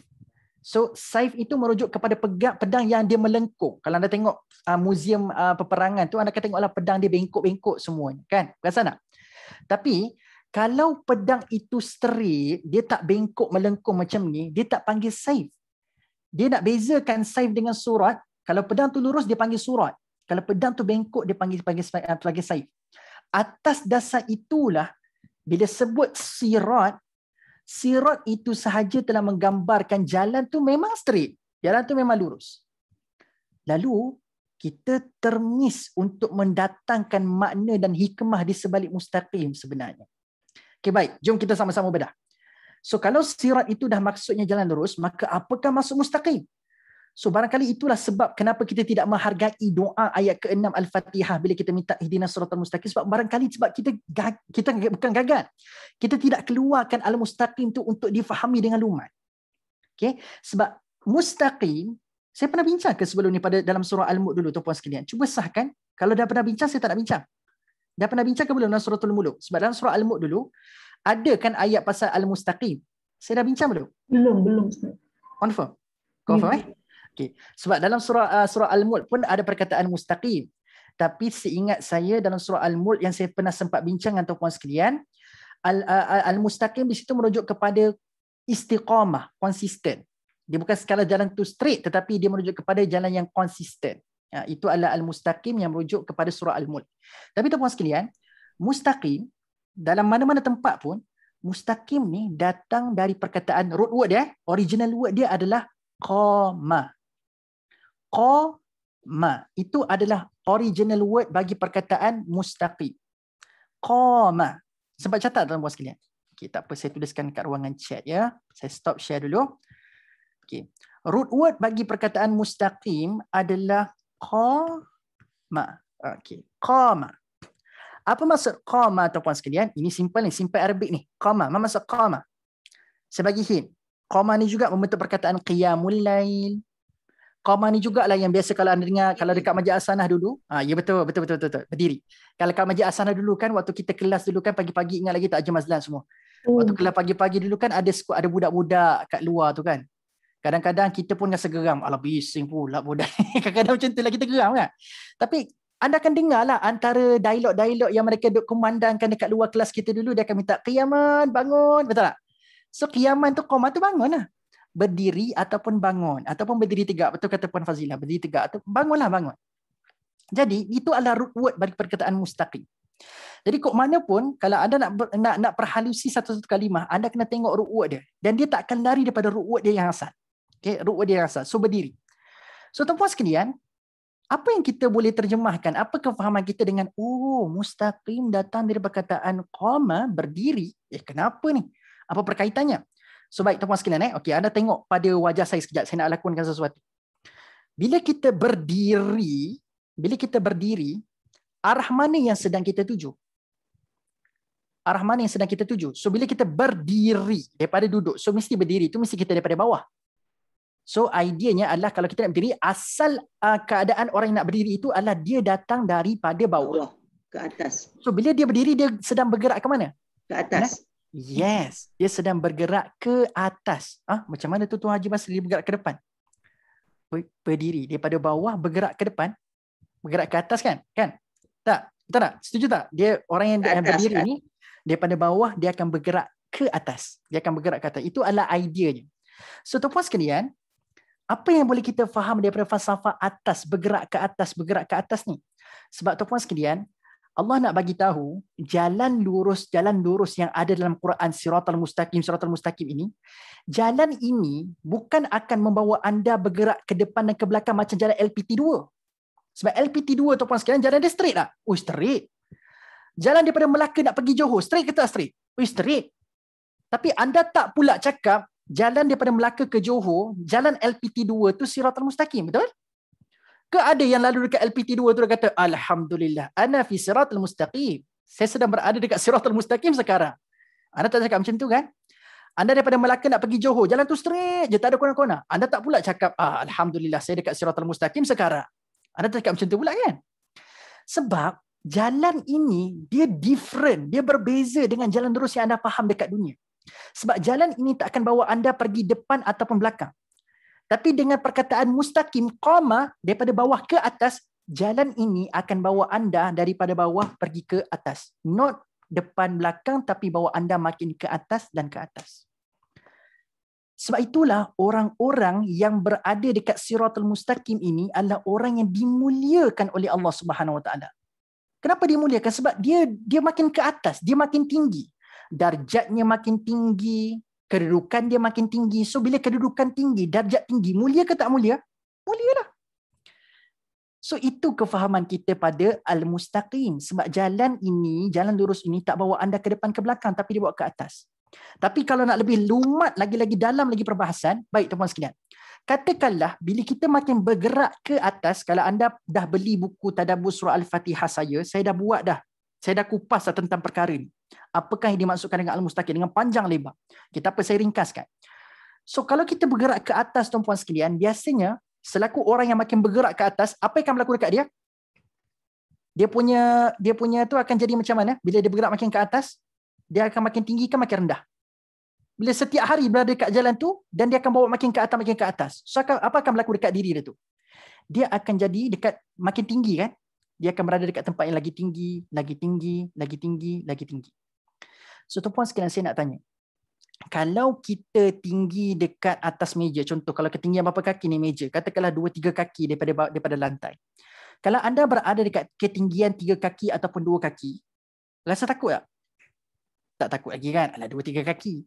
Tapi kalau anda dah committed berada kat jalan ni lama, ketahuilah anda sudah berada di satu ketinggian yang sangat tinggi. So bila anda berada dekat ketinggian yang sangat tinggi tuan-puan sekalian, anda akan rasa apa? Anda akan rasa apa? Takut kan? Ke ada yang sini yang tak kisah, saya ni panjat tempat tinggi, tak kisah apa Kita panjat pokok tuan-puan sekalian tinggi tak tahu mana pun dah gayat. Tuan? Kita akan rasa takut. So rupa-rupanya tuan-puan sekalian, orang yang berada kat Siratul Mustaqim, sebab bila dia makin tinggi, ketahuilah orang yang berada kat jalan ini yang akan bertambah dekat dalam dirinya adalah ketakutan yang sangat tinggi kepada Allah. Dia tak akan berlaku orang yang berada kat Siratul Mustaqim dia makin berani dengan Allah, makin berani nak lawan perintah Allah. Orang yang berada kat Siratul Mustaqim yang bertambah kat diri dia adalah ketakutan, bertambah lagi ketakutan kepada Allah. Sebab dia sedang bergerak ke atas. Orang yang bergerak ke atas dia makin tinggi. Dan orang yang makin tinggi dia akan makin takut. So makin takut dekat siapa ni? Makin takut dekat Allah Subhanahu Wa Taala. Baru satu tuan-tuan sekalian. Rupa-rupanya Al-Mustaqim yang kita duk baca dalam Fatihah ni tak dibincang umat lagi rupanya. So sudahkah bila anda minta pada Allah, ihdinas siratal mustaqim, tunjukilah kami jalan yang lurus, anda mengharapkan kepada Allah, takdirkan kepada aku satu jalan yang akan menambahkan ketakutan aku kepadamu ya Allah. Ada tak anda berfikir sebegitu sebelum ni? Sebelum anda dengar kupasan pada hari ini? Tak kan? So hari ini baru anda tahu, rupa-rupanya jalan yang aku maksudkan itu pada suratul Fatihah, aku nak minta jalan yang akan menambahkan ketakutan aku kepada Allah. Satu. Nampak tak? Baru satu. Dua. Tuan-puan sekalian, bila kita berada dekat satu tempat yang tinggi, makin tinggi tuan-puan sekalian, apakah yang akan berlaku dekat diri kita di samping kita akan bertambah takut? Bila kita dekat atas, kita akan nampak dekat bawah apa benda tuan-puan sekalian. Contoh kalau kita naik kapal terbang dulu lah kan. Sekarang dah jadi sejarah tuan-puan sekalian. Nak naik kapal terbang tak tahu bila dah kan. So dulu tuan-puan sekalian waktu saya PJJ dengan isteri saya, mungkin orang yang kelas kat Majlis Asana dia tahulah sejarah hidup saya. Saya memang PJJ dengan isteri saya dulu. Sebelum wife saya dapat transfer MO dekat sini, wife saya HO dekat Kelantan. Saya bangi Kelantan ni macam tu lah. Macam BSP nak pergi bangi tuan-puan sekalian. Memang setiap bulan tu 2-3 kali balik ke Kelantan tuan-puan sekalian. Ulang alik. So wife saya dekat Kelantan. So tuan-puan sekalian, biasa kalau kita naik kapal terbang, bila kita tengok bawah, anda tengok bawah tu akan macam mana? Pandangan anda pada bahagian bawah tu macam mana? Yes, betul. Tuan Zaid kita akan nampak benda kat bawah tu makin kecil. Biasa tak? Bila kita makin ke atas, kita akan nampak benda kat bawah tu become more smaller and smaller. Waktu kat bawah kita tengok rumah kita mendabik dada. Wah, besar rumah saya. Kita tengok Masjid Hasanah kan, Masya Allah besar. Kubah hijau tu Masya Allah, besar Masjid Hasanah kan. Kubah dia Masya Allah, benchmark dekat Bangi tu. Tapi tuan-tuan sekalian, bila kita berada dekat atas, kita tengok benda yang besar dekat bawah, tiba-tiba jadi apa tuan-tuan sekalian? Jadi kecil. So apa kefahaman kita yang kedua tuan-tuan sekalian? Kefahaman kita yang kedua adalah al-mustaqim ni, jalan as-siratal mustaqim ni adalah jalan yang akan bawa kita makin ke atas, makin takut satu. Yang kedua adalah bila kita makin ke atas, kita akan tengok dunia bukan lagi besar tau. Kita akan tengok dunia ni makin kecil. Sampai kita nampak dunia ni macam dah tak ada apa-apa nilai dah. Sebab itulah orang yang berada pada siratul mustaqim, dia akan tengok dunia ni bukan urusan yang besar dalam hidup dia. Dia akan nampak dunia ni kecil. Dia tak akan jatuh cinta dah dekat dunia. Dia tak akan tertaut cintanya kepada dunia. Sebab dia nampak dunia ni kecil je. Sebab tu kalau orang yang ada dekat siratul mustaqim tapi masih cinta kat dunia, ketahuilah mungkin belum berada kat jalan tu. Sebab jalan itu akan bawa anda makin takut kepada Allah dan akan menyebabkan cinta anda kepada dunia makin hilang. Sebab anda sudah nampak dunia makin kecil. Dan apakah keperluan Nabi tahu yang dia berada kat siratul mustaqim pada surah Yasin tadi tu? Sebab bila dia tahu, oh, aku kena tambahkan takut kepada Allah dan aku akan nampak dunia ni makin kecil, rupanya inilah motivasi buat Nabi. Aku tak perlu takut kepada cercaan dan makian orang-orang Mekah. Yang aku kena takut adalah Allah. Sebab Allah telah bagi tahu dekat aku berada kat jalan tu. So aku kena takut dekat Allah je. Tak boleh takut dekat caci maki orang Mekah. Dan aku tak boleh nampak caci maki itu adalah benda yang besar untuk aku sebab itu cuma dunia. Nampak tak? Caci maki ni aku kena nampak benda yang kecil dalam dunia dakwah. Sebab apa? Sebab apa yang aku nak kejar dalam menyampaikan kebaikan pada hari ini adalah bukan mendapat penghormatan manusia. Sebab penghormatan manusia, kata-kata baik manusia adalah dunia yang kecil pada pandangan mata aku. Sebaliknya yang aku kena kejar adalah yang lebih besar sekarang ini adalah akhirat, syurga dan Allah yang maha besar itu sendiri. So berada dekat siratul mustaqim dan Allah telah mengisytiharkan aku berada kat jalan ini, aku kena rasa bangga sebab aku telah berjaya mengeluarkan mitos dua perkara besar dalam hidup aku, iaitulah aku kena rasa aku kena dapat penghormatan manusia dan aku berjaya mengeluarkan diri aku daripada nak kejar kemuliaan daripada dunia yang kecil sahaja pada hari. Nampak tak? So tuan-puan sekalian, sudahkah kita makin hilang cinta dekat dunia dan sudahkah kita melihat tuan-puan sekalian segala bentuk ujian itu adalah kecil sahaja tuan-puan sekalian pada hari ini. Dan kita kena takut sahaja kepada Allah Subhanahu Wa Taala. Kalau ketakutan tidak dibina, ketakutan tidak meningkat dan kita punya kecintaan kat dunia pun tidak menurun, ketahuilah mungkin barangkali kita belum berada kat jalan tu lagi. Sebab jalan itu menawarkan dua perkara tadi. Takut pada Allah, nampak dunia makin kecil. Takut pada Allah, nampak dunia makin kecil. Ada poin ketiga sebenarnya, tetapi masa dah habis. Biarlah poin ketiga tu kita sambung pada sesi akan datang insya-Allah. Tapi anda kena ingatkan saya.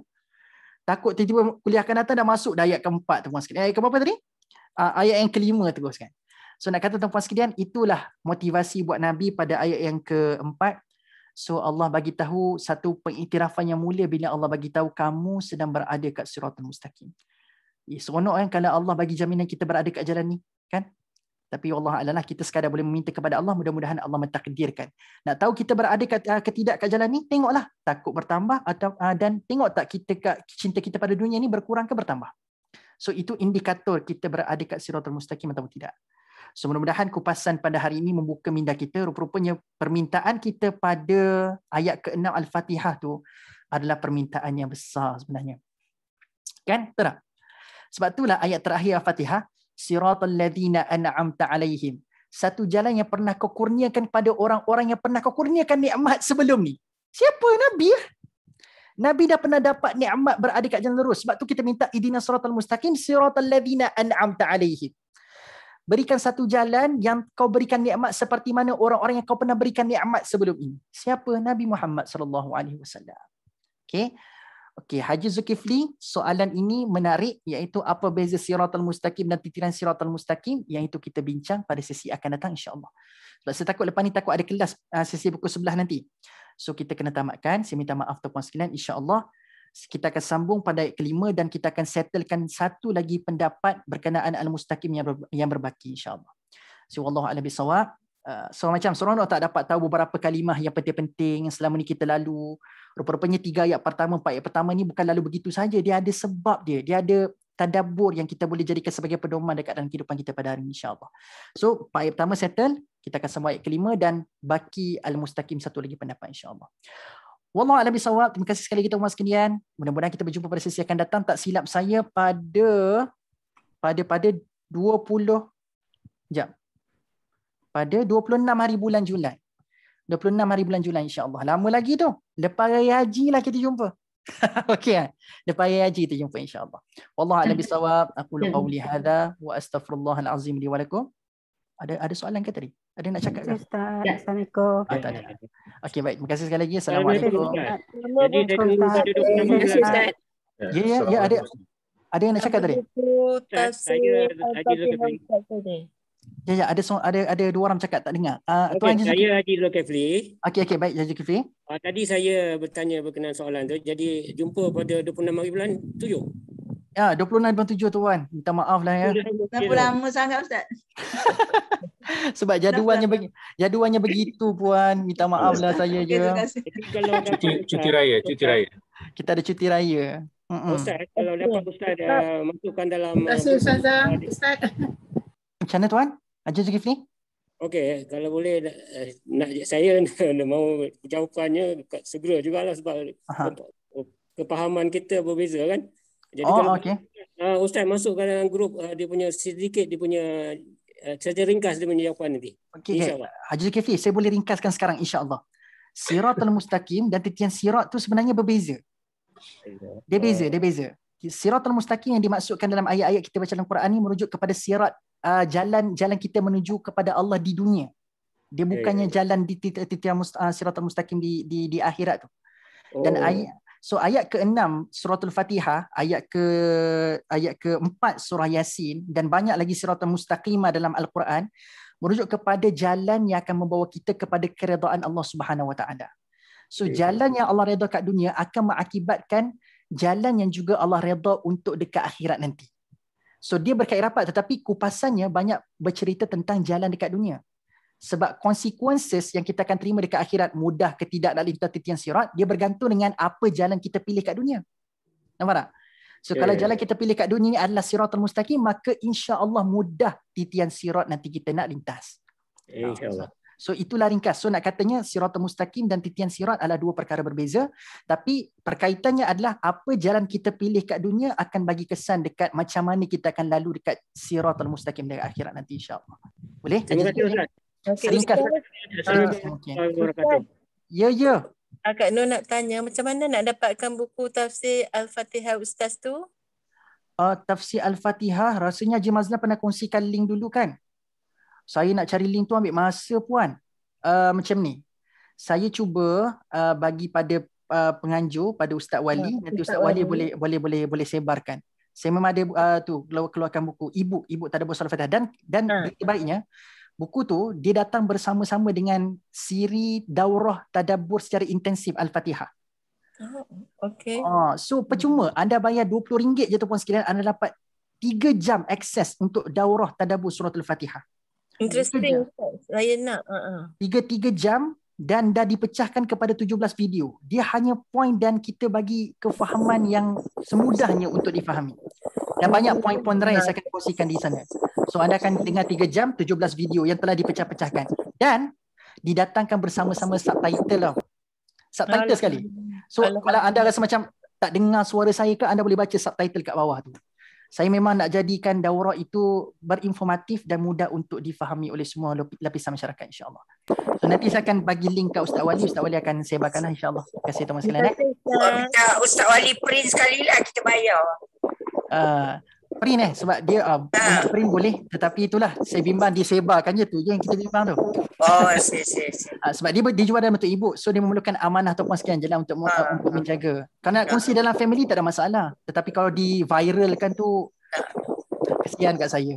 Itulah. Okay. Biasanya kita bayar kan. Dia bayar, e-book tu dibayar, cuma itulah kita bimbang viral lah. Dia viral. Kalau sesama ahli keluarga tu tak ada masalah dikongsikan.